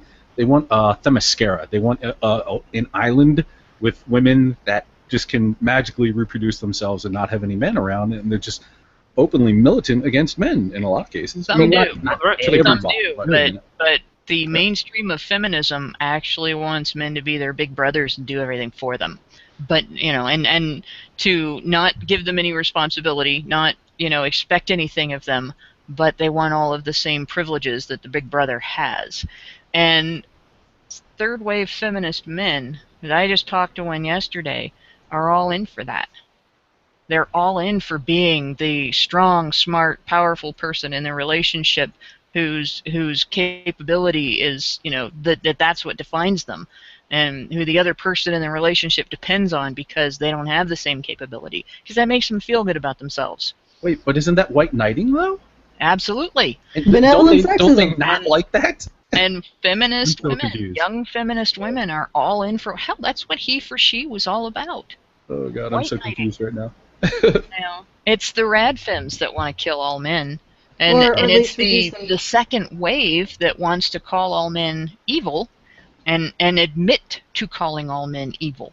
The third wave, they don't want to admit they're doing that because they want to call all men daddy. But an evil daddy. Yeah, evil daddy. Well, Evil daddy. patriarchy theory basically makes men both God and the devil. Oh, Yeah. that's quite the okay. Take that moment, Brian. I think. Unlike all those religions that got rid of sex and failed as a result, I don't think, practically speaking, feminism is getting rid of sex. It's just replacing it with rape. Because as far as feminists are concerned, sex isn't normal. Now, PIV isn't normal, but rape is perfectly normal. So they're going to create a world where the only pregnancies that ever happen are a result of rape. Like if a man ever gets a woman pregnant, he'll be charged with rape as a result, and he'll go straight to the workhouse or whatever. But that'll be enough to sustain the population. I reckon. Well, no, because then that. Oh, never mind. Let's keep going. We're going to find out what IGN is about to educate us on the things that apparently Anita Sarkeesian is failing to educate us on. So we got to try again. Even though she's made it as easy as possible to swallow this horse pill of cyanide. Okay. So, where was I? Oh. Tropes vs. Women had explored multiple subjects, including violence against women, the use of women as decoration, and the stereotypical archetypes like the infamous damsel in distress, frequently found in video games and other forms of entertainment media. Sarkeesian's work has caused her to become a major figure in games criticism for her hyper-focus on representation and portrayal. And now, with the second season of Tropes vs. Women wrapping up later this year... Second season? She hasn't even finished the first season. Okay. She's in the process of shifting her focus to an all-new video series called Ordinary Women, a series dedicated to celebrating the lives and accomplishments of great women in history. Don't forget, it also has an all-new fundraising website Kickstarter thing. So shekel it out. Yeah, shekel it out. Well, we can't Shekel really it out. mock her for that, except. We make content, Allison. Oh yeah, that's right. I guess we can. We have. Do you realize how many more videos we've made than Anita Sarkeesian has since she started her? Holy! In the last 3 weeks, you've made more videos than she has the entire time she's been on YouTube. Right? Well, Yes. This is the thing. Why didn't she build up a community or a group of people to help her make the content? Well, to do that, you'd have to engage with people and talk to them, and she doesn't have comment sections, so that's a limit right there, right? Well, and she blocks and then everybody. Everybody on Twitter is blocked, so she can't talk to people there. You don't need people to help when you can just get money. Yeah. An anonymous. Well, she's got the money. She's got the. $100,000, and you'll Well, make it with paid help rather than help that you talk She to. doesn't even do it with paid help. Yeah, you don't need people to help when you don't actually plan on doing the thing you promised to do either. Mm-hmm. I mean, Jesus Christ, I get shit when I don't send out gifts. Within I don't know, a month of the. We haven't even finished the production of She for He. And I'm I couldn't because there was this incredible travel shit that happened when I went to Vancouver, which was, entirely my fault. But still, it was and then also, this is a complete digression. I'm sorry, guys. Like I was saying, we make hours of content every week. Anita has I don't go to her channel, but she hasn't promised half. She hasn't made half the videos that she promised. And then the later couple of videos were like very, very short. They're like a little 4 or 7 minute long videos compared to her normally more extensive lies that run for about 20 to 25 minutes, I believe. So. And let's just be honest too. She was kind of phoning it in. I mean, before she was making an effort to produce propaganda, but in the last one, the you don't see men's butts or whatever the fuck. No, man, was. my butt coverings though. Yeah, Scott, those butt with- coverings Totally are phoning that in. they are When- the crucial topic of our time. Yep. When This is Anita so Sarkeesian phones it in and makes short videos, though, isn't that kind of like when Congress goes on vacation? Because, I mean, you want to criticize it, you want to say lazy, but at the same time, hey, now she's doing less harm. That's a very good point, Hannah. Yep.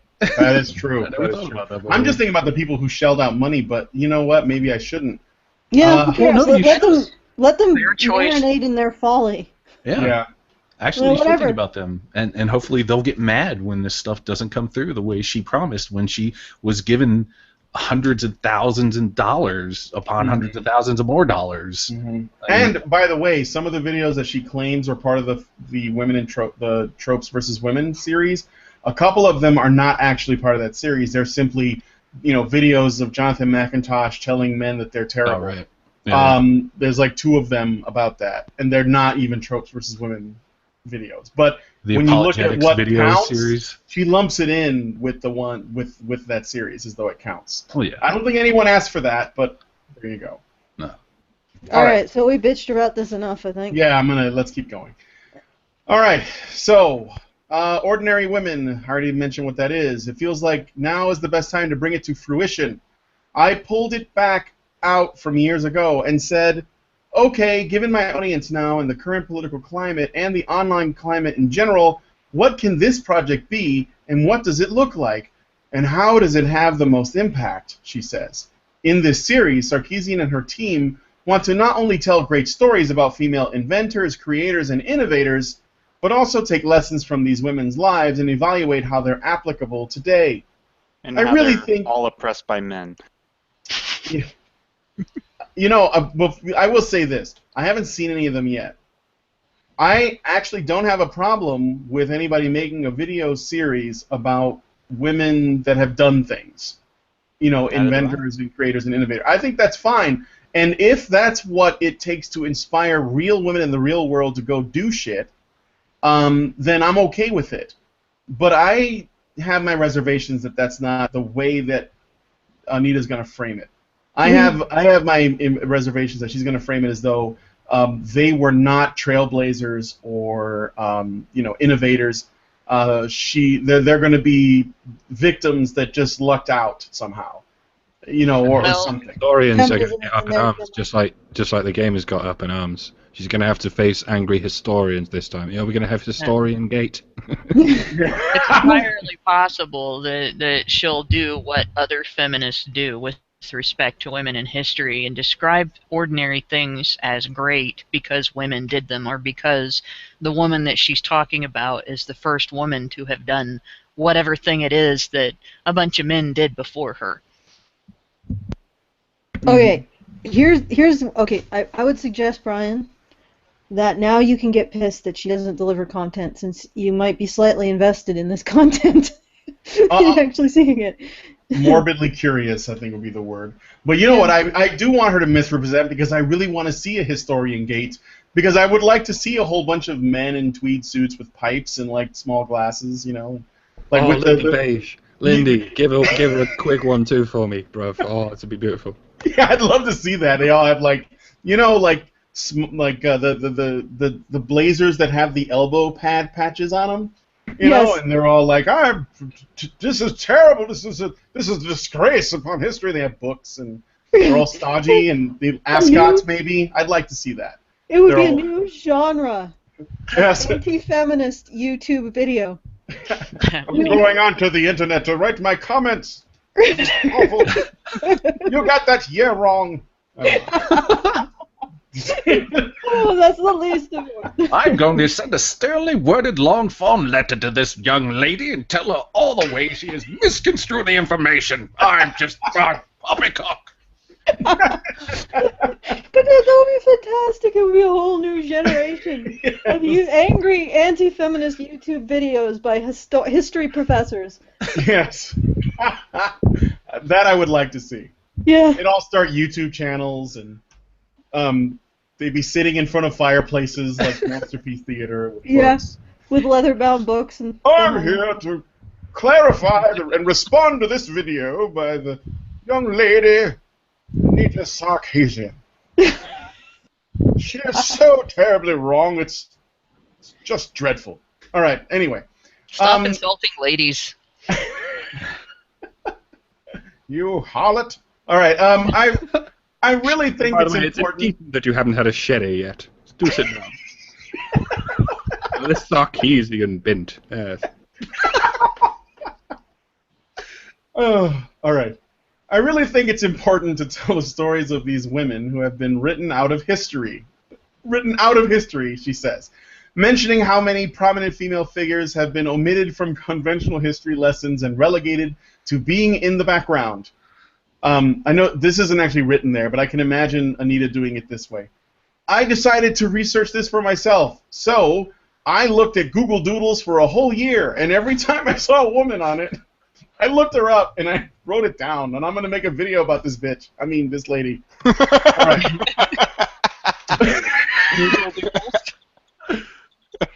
Because seriously, if you want to see like what women have done in history, just go to Google every day, and you can probably compile a list from that for 1 year.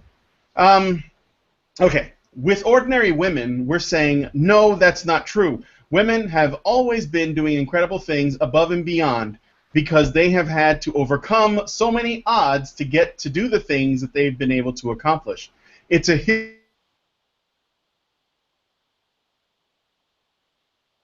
the things that wait, overcome so many odds. Yes. Like, do they realize what men have had to do to advance, like, new scientific notions? You know, like, there's all kinds of persecution. I mean, when last time I asked, or a while back I asked, you know, if you look at the history of science, how many men have been killed in the name of advancing new scientific concepts and theories? How many women? Or in the name of silencing new concepts and theories because some group that's in control is threatened by them. Yeah, men. Your life is threatened when you bring out new scientific information that people are afraid to acknowledge. And the men, what men have gone through to bring about these kinds of new concepts. Like, what does she say? A name. Okay, I made a challenge. Name one female scientist throughout history who's been killed. And there was one person who named someone. It was a female librarian at the Library of Alexandria, I believe. Hippo something. And I'm never going to be able to pronounce it. But yeah, one. Name how many men have died because they or been subject to house imprisonment or any other kinds of discrimination because they were trying to advance a new concept in the world. Well, and there were men who advanced concepts that could be used for war, whose lives were in danger, not just because there were people wanting to kill them for them, but because there were people wanting to monopolize what they had discovered.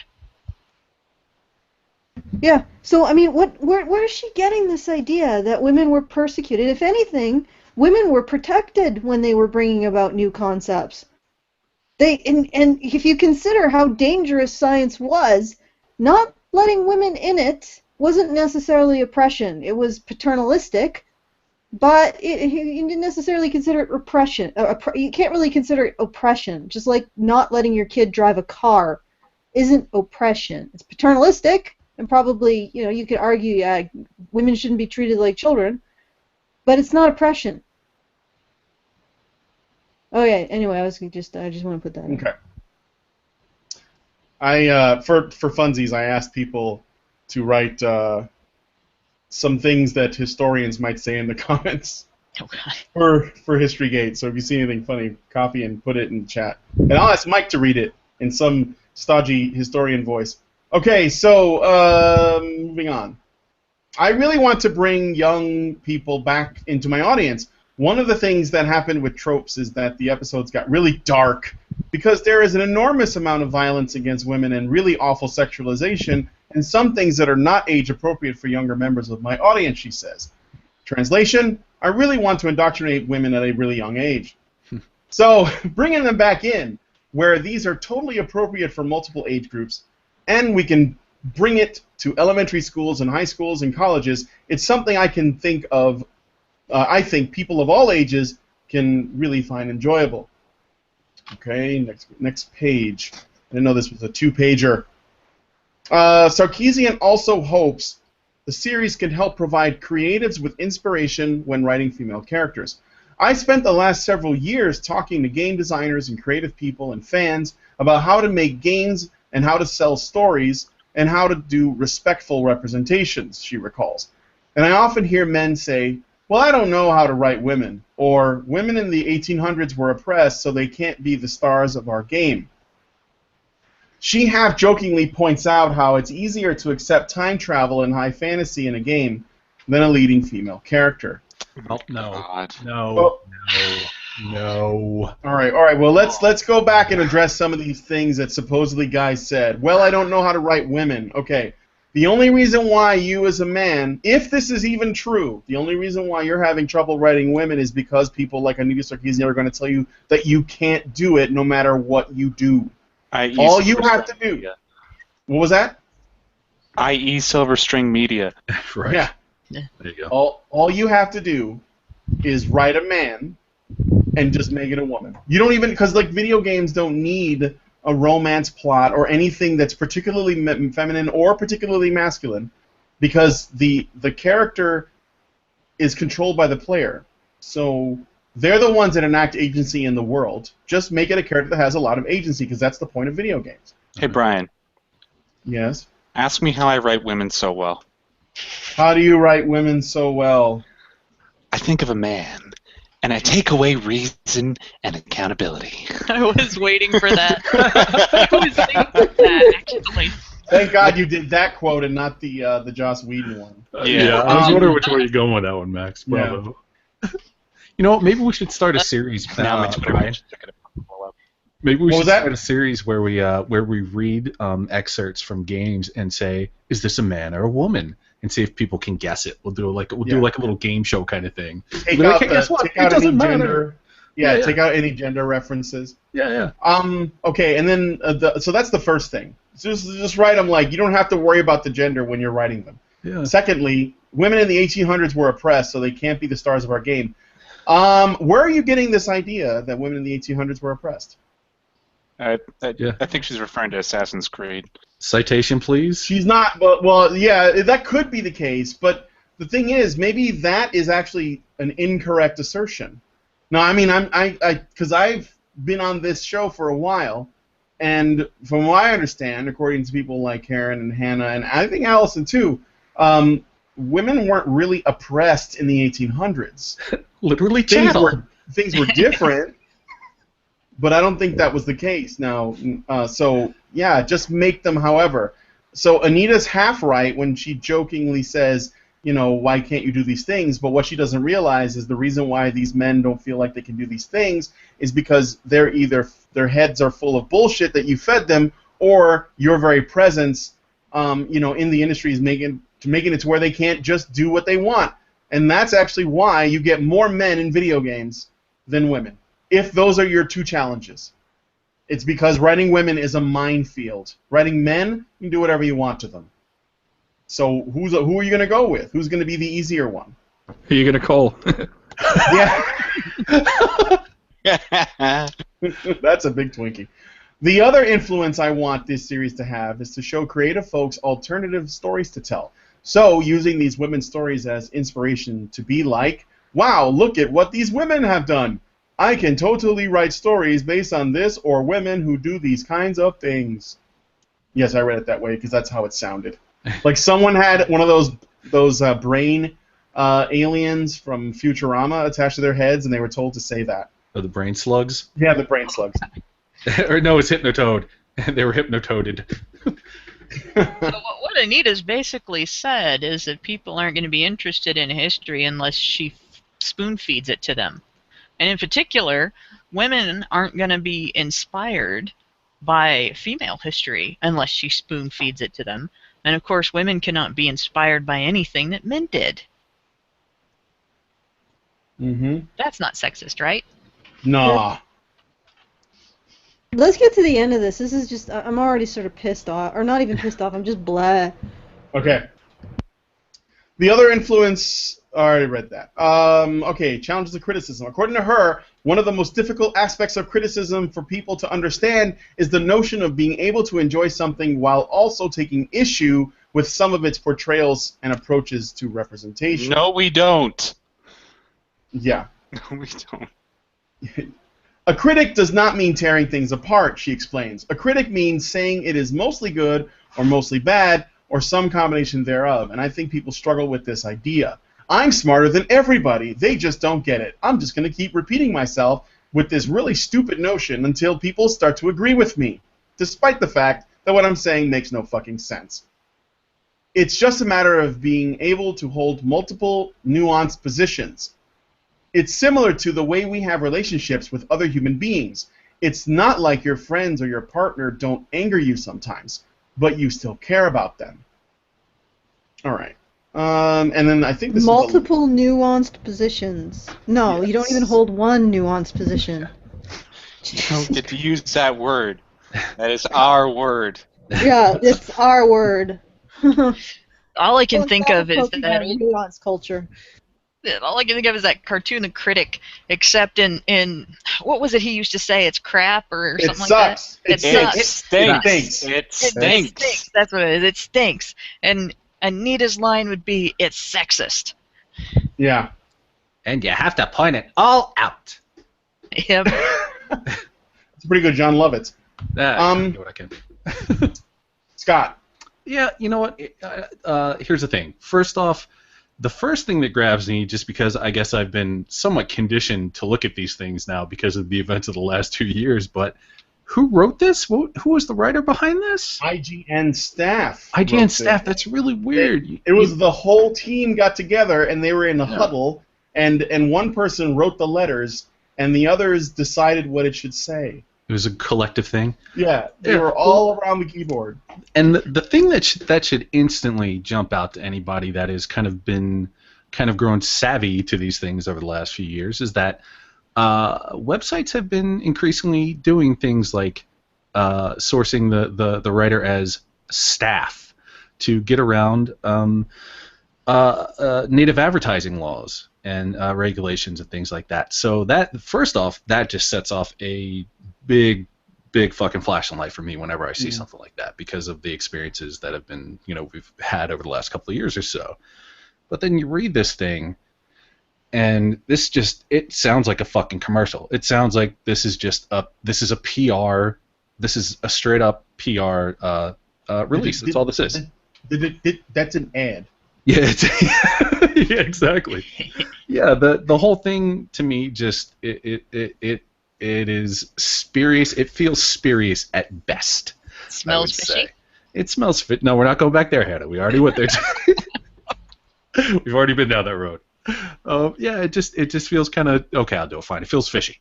Yeah. So I would just say, this. I'm kind of taking this whole thing with a grain of salt because I ain't buying it.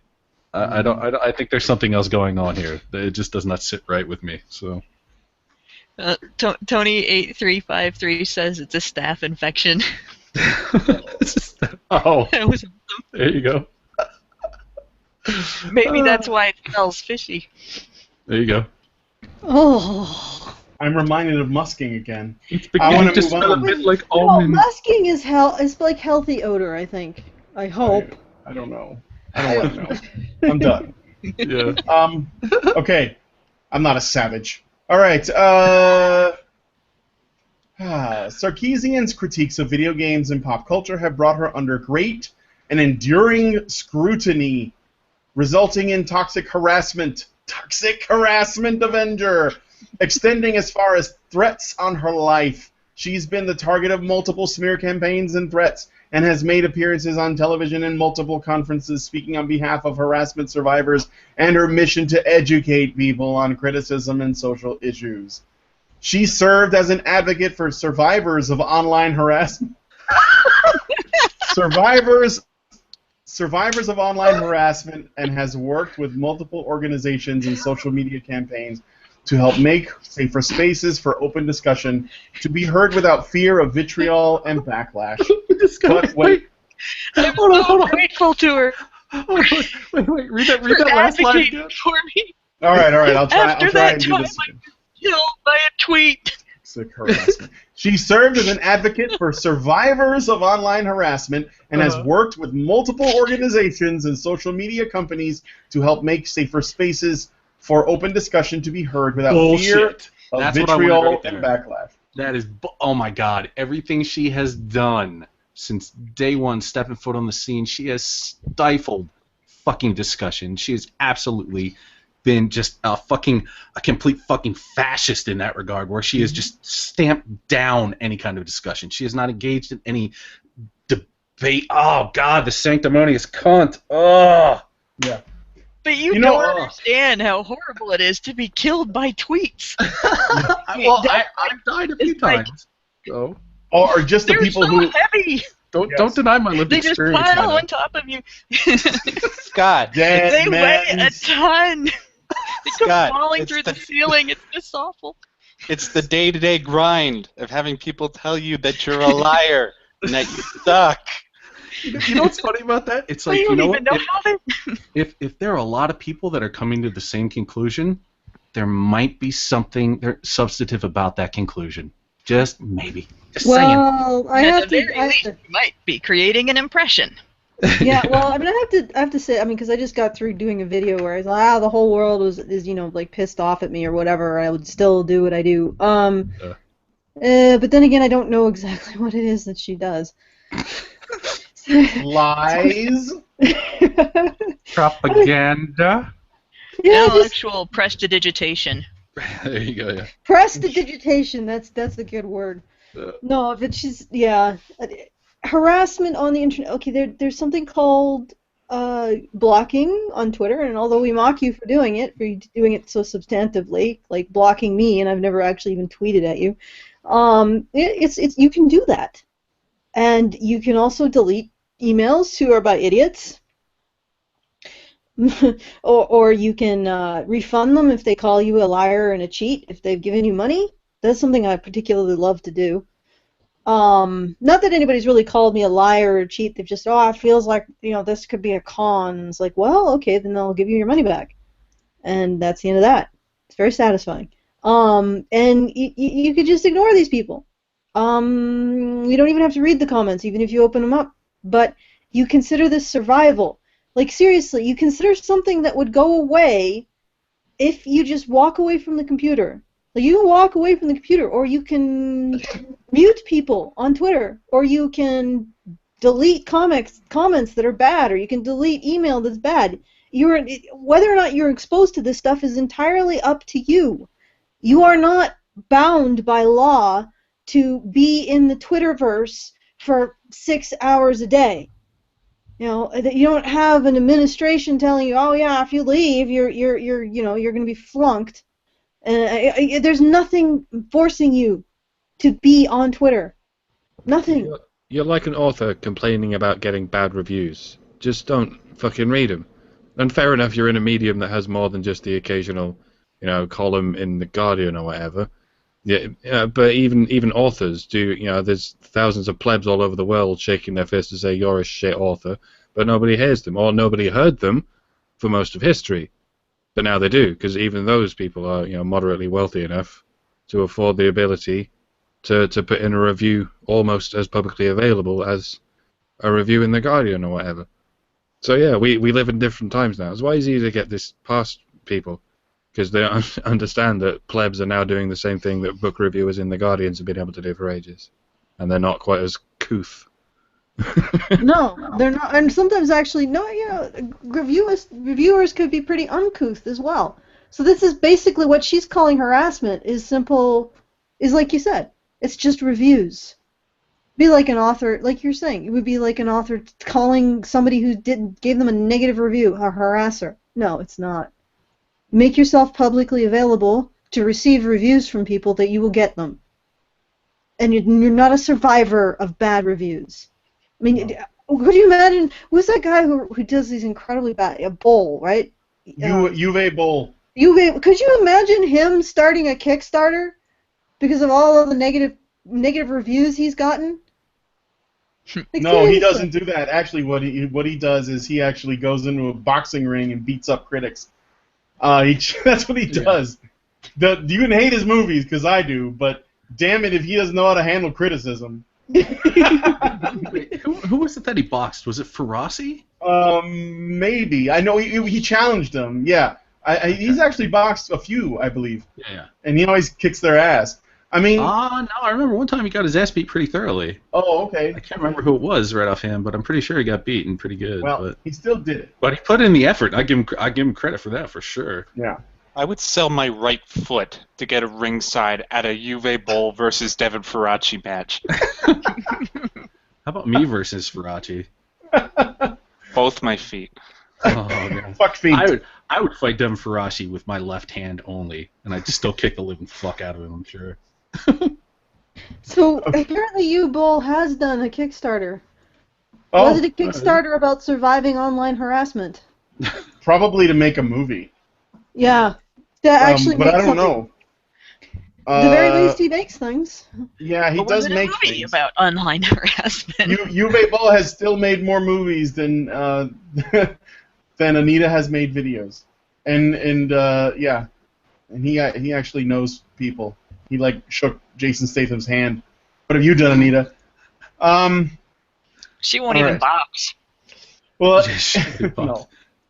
All right, so let's. Yeah, well, you know what? Even if Uwe does tell his critics that he's going to box them, and he says that it ends at him telling everyone to go to hell or to go fuck themselves, at least he's not whining about harassment.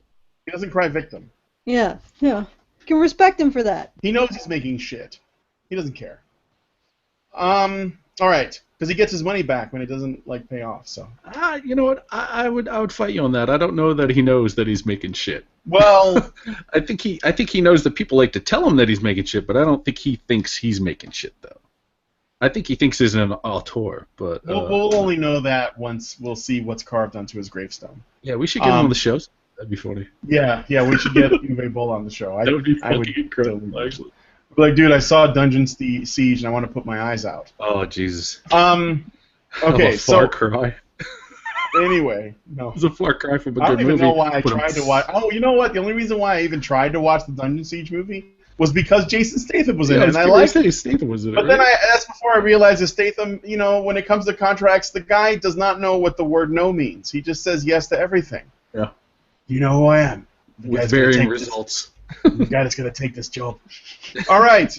So, moving on. I like Dags. Do you like Dags? Like Dags. I have no idea what the fuck you guys are talking about. I'm just sitting here smiling. Dogs. You've never seen that? I like dogs. No, I haven't seen. I don't think I've seen any Uwe. No, that's not Uwe Boll. No. Okay. It's Snatch. that's Guy Ritchie. Snatch. Okay. Anyway. I don't know what the hell you're talking about. I'm just We're digging digressing. the wall. Yes. We're way off the rails. All right. Sorry. Apologies. One word about using the word survivor. You actually are really diminishing the meaning of the word survivor. When you say you're an advocate for survivors of online harassment, you're essentially saying that people who are survivors of online harassment are just like people who are survivors of rape, or survivors of the war, or survivors of domestic abuse, or survivors of some forest fire that burned down their city. That you're basically saying that these are the same, and that's not good for the people who are actually survivors of some shit. Okay. When asked if things have improved, Anita's answer remains the same. No, it hasn't gotten better, she says, noting that she still receives abhorrent messages on her various online outlets daily. Well, Anita, wait until you start doing history. The historians are going to come at you, and you're going to need a thesaurus to see how they insulted you. The steady harassment Fun to do that to people. yeah, they're going to use like 19th century Victorian insults. Fornication upon you, and upon your equine transportation to this locale. You Montebank. It's going to be. You know that meme of the painting of the guy? He's like pointing, and it's like disregard women, acquire currency. You know that one? Yes. It's gonna be like that. We can only hope he gets hit by a wave of tweed. A wave of tweed and Victorian swear words and insults. That would be awesome. Okay, is it done yet? I mean, this thing No, I'm getting close to the. I'm at the most at the end. The steady harassment and grind that those of us who are targeted face, it doesn't stop just because we stop talking about it, she says. Change does not happen by magic, and progress is not inevitable. And we have this myth in our society that progress just occurs and that we don't need to participate in making it happen. A critical mass is needed to make change, Sarkeesian argues, in order to shift ideas and create a climate in which ugly practices such as harassment are discouraged. People in safe positions need to be comfortable with speaking out against it. She specifically mentions Twitter, acknowledging the recent steps they've taken to help discourage harassment and make the social media platform a safer place through a safety council and various symposiums. That she's a part of.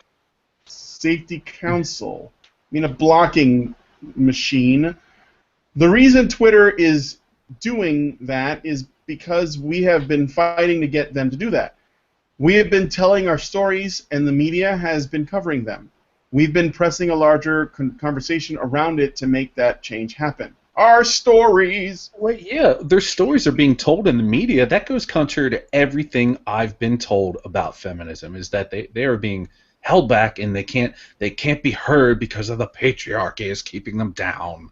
They don't have a voice. Yeah, I heard they don't have a voice. I heard that on CNN, ABC, NBC, Mike. Fox News, Mike. Fox Media. She said earlier we should be speaking out against harassment, and I think I've found the shortest possible double standard here. Yeah, when they do the thing, it's speaking out against harassment, and when the bad people do the exact same thing, it's harassing them for speaking out. It's like a mirror or a two-way mirror. Here, Mike. I has some stuff that was suggested for you to say. What's a rigmarole? I'm pretty sure the word you're looking for is rigmarole, but alright. A rigmarole of waffle! You beef-witted Applejohn. Humbug to you, Anita. Hang on. Brethren before wenches. I like it. I say, bully to the gentleman who strikes you with his horseless carriage. Bully. Bully. You, my dear, are a charlatan. Your allegory is atrocious.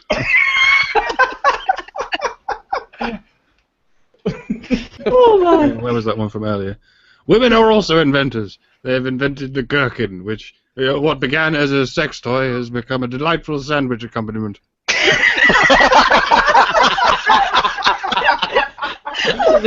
Yes.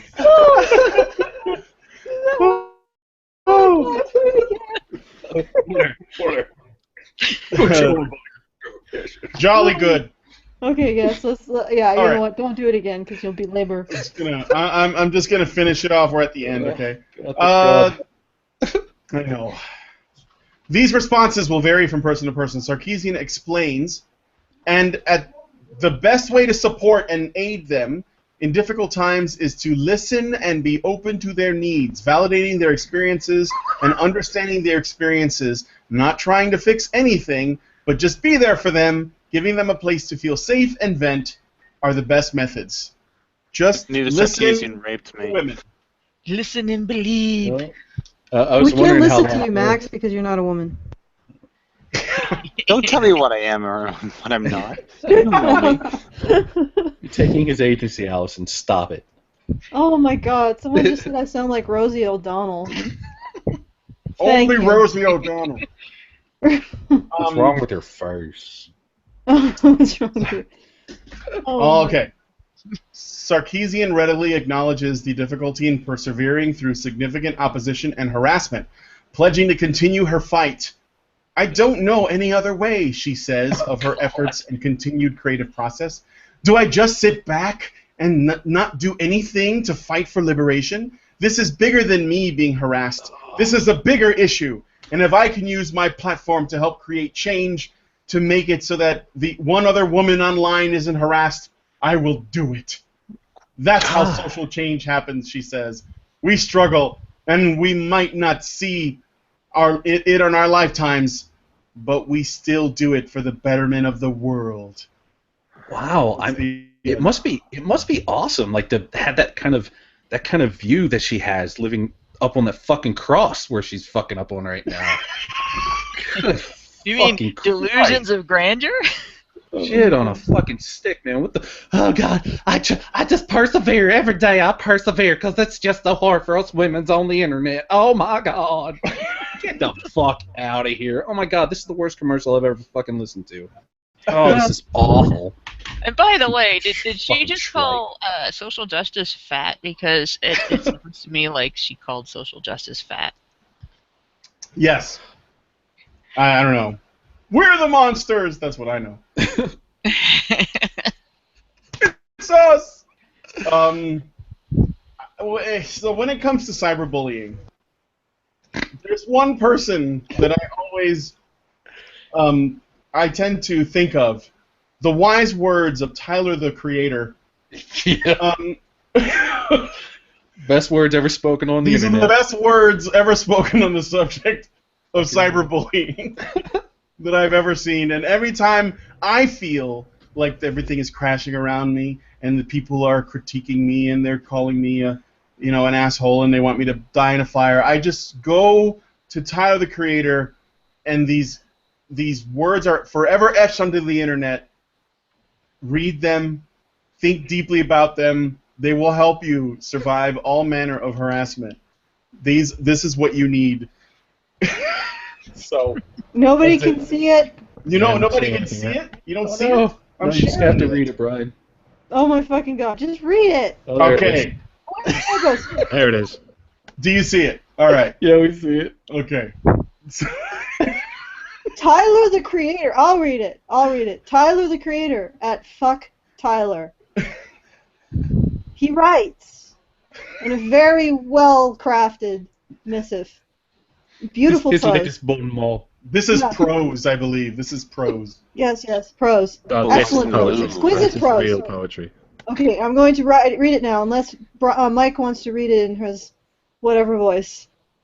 Who? Me? Oh, Mike. I was gonna- Mike, no, not you, Mike. not you. Oh, Mike, yes. Silence, Doge. Mike. Do you want to read it, or shall I? Do you want me to? Yes. I prefer your voice to mine. Apparently, I sound like I'll do Rosie it. O'Donnell. I don't think No, you I'm don't. going to survive that one. Holy shit. I'll I'm do it. going I'll to do it. weep tonight. I'm going to weep into my pillow. Okay, how many ha's are there? Ha ha ha ha ha! How the fuck is cyberbullying real? Ha ha ha! Nigga, just walk away from the screen. Like, nigga, close your eyes. Ha ha! Oh my fuck! So this is what the Tyler Creator, incidentally. I was gonna say how many retweets he's got. Put it back on, Doge. Yeah, sure, I'll put it back on. That's my new fucking ringtone, Mike. Thanks so much for that. Is that a recent catcher? Because I know that thing's probably got a fucking million retweets by now. Oh, this is it old. This is not this is actually just a screenshot. So this is not the real tweet. Yeah. It's Okay, probably this is retweeted as of the 31st of December, 2012. Tyler, the Creator, with his exquisite message of "nigga, close your eyes," has got 55,161 retweets, 30,449 favorites. I wonder. Actually, you know what? I'm gonna while you guys ponder the magnificence or the impact of this, I think I'm gonna find the original tweet and see how many retweets it has now. So Okay. I shall away. All right. I'm going to go ahead and do one more reading, and then we'll quit. We don't need to respond to it because this is a positive thing, and it's not too long. It's called "Confessions of a Recovering Tumblr Feminist." Yes, someone has saw the light, and they are healing themselves. Written by Tony. I'm not reading that. Written by Tony. Toni. It's a female Tony. Nigga. All right. When I was in middle school, I discovered feminism. Always a voracious reader, I devoured every book on it that I could find, eagerly eating the words of feminists like Germaine Greer, Betty Friedan, and Naomi Wolf. Oh, the fucking Three Musketeers.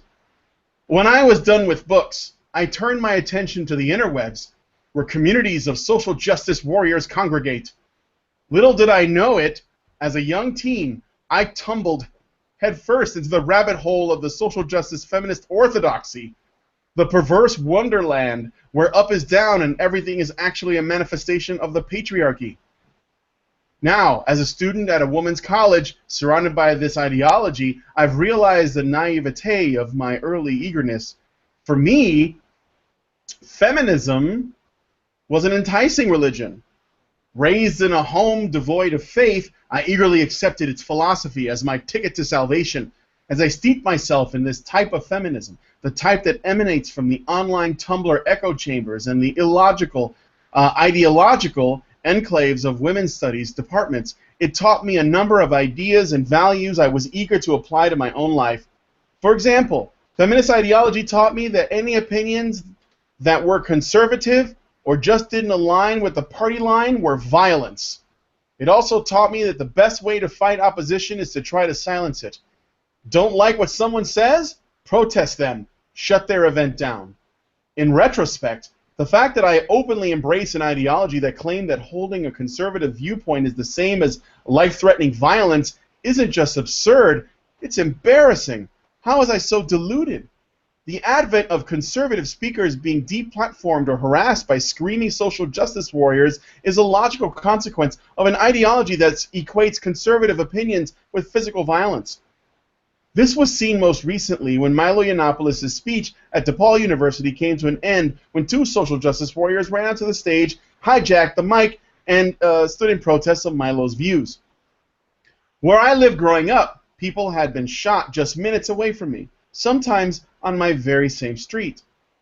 I've woken up to the sound of gunshots, and two people I went to high school with have already been killed. Just last week, there were 9 shootings in 24 hours in Cleveland, with more that happened a few days later. Violence, real violence, is an omnipresent threat in the city where I'm from. When I went around preaching to my friends that homophobic or sexist language was an act of violence, someone should have called me a fool, slapped me upside the head, and told me to climb back out of the social justice rabbit hole before I made it my grave. Social justice theory also taught me about microaggressions. Rarely did I go a day without interpreting what someone said as such, as a personal affront to myself or one of the 7 marginalized identities that feminist social justice Tumblr gifted me. Social justice theory also taught me that anyone who said anything I didn't agree with was sexist or homophobic. For example, if someone brought up the fact that some research suggests lesbians and gay men have a disproportionately higher rate of engaging in domestic violence, the feminist rebuttal would essentially be to accuse the other person of being a homophobe instead of engaging in dialogue. Feminist theory also taught me that the best way to fight oppression was to call people out. Unfortunately, what feminism doesn't tell you is that running around making accusations of sexism towards everyone you disagree with isn't productive. Nonetheless, calling people out became some sort of competitive sport for me. In retrospect, I wonder if maybe I was a little bit too extreme of a social justice feminist. Not all feminists go around calling people racist or sexist, right? Dramatic pause. Not all of them, but many do. Many of my peers volley accusations of racism and sexism daily. When I look at their politics and the way that they advance it now, I think of my younger self. I think about the time I called my friend a racist because she was culturally appropriating Native Americans for using a dream catcher in her room decoration. Or the time I called one of my friends a sexist when he defended catcalling because it's part of inner city culture. Of course, not all feminism preaches the ideas I've described. Dissident feminists such as Camille Paglia, Kathy Young, and Christina Hoff Sommers carry the torch for a different kind of feminism. One that has its roots in classical liberalism and the promotion of agency, not victimhood. Unfortunately, this is not the type of feminism that appeals to most women. My blissful union with feminism ended in the same way that any long-term relationship does, with hurt feelings, a little embarrassment, and a pang of remorse over what could have been. I still resist the urge to accuse people who own dream catchers of cultural appropriation and calling any man a sexist if he says something I don't like. But I'm learning, forever haunted by my sojourn down the rabbit hole. That's it. Okay, I'm sharing the screens. All right, I will click on your face. Yes. How the fuck is cyberbullying real? Ha ha ha, nigga. 276,732 retweets. 239,975 likes. Wow. I'm surprised you haven't figured out an algorithm to take that down, like nigger. I mean, it doesn't contain the word rape, so dagnammit, can't do him on that, but it contains the word nigger twice, so do him. I need to make that a rule now. That is the face of wisdom. Well, no, it's not a hard R, Mike. It's a It's not a So, and he is black. So. Yeah. That's true. But it might also be after the algorithm as well. So they might have shaved off however many retweets and likes they think we won't notice. Twatter, never change. Yeah. Elliot Fryer, quick on the draw. You're an idiot. You show him, Elliot. You show him. Oh my God, Elliot, standing up for the women's everywhere. Do you realize, Elliot, what Tyler the Creator did when you sent him that? He said he walked away from the screen like nigga. He closed his eyes.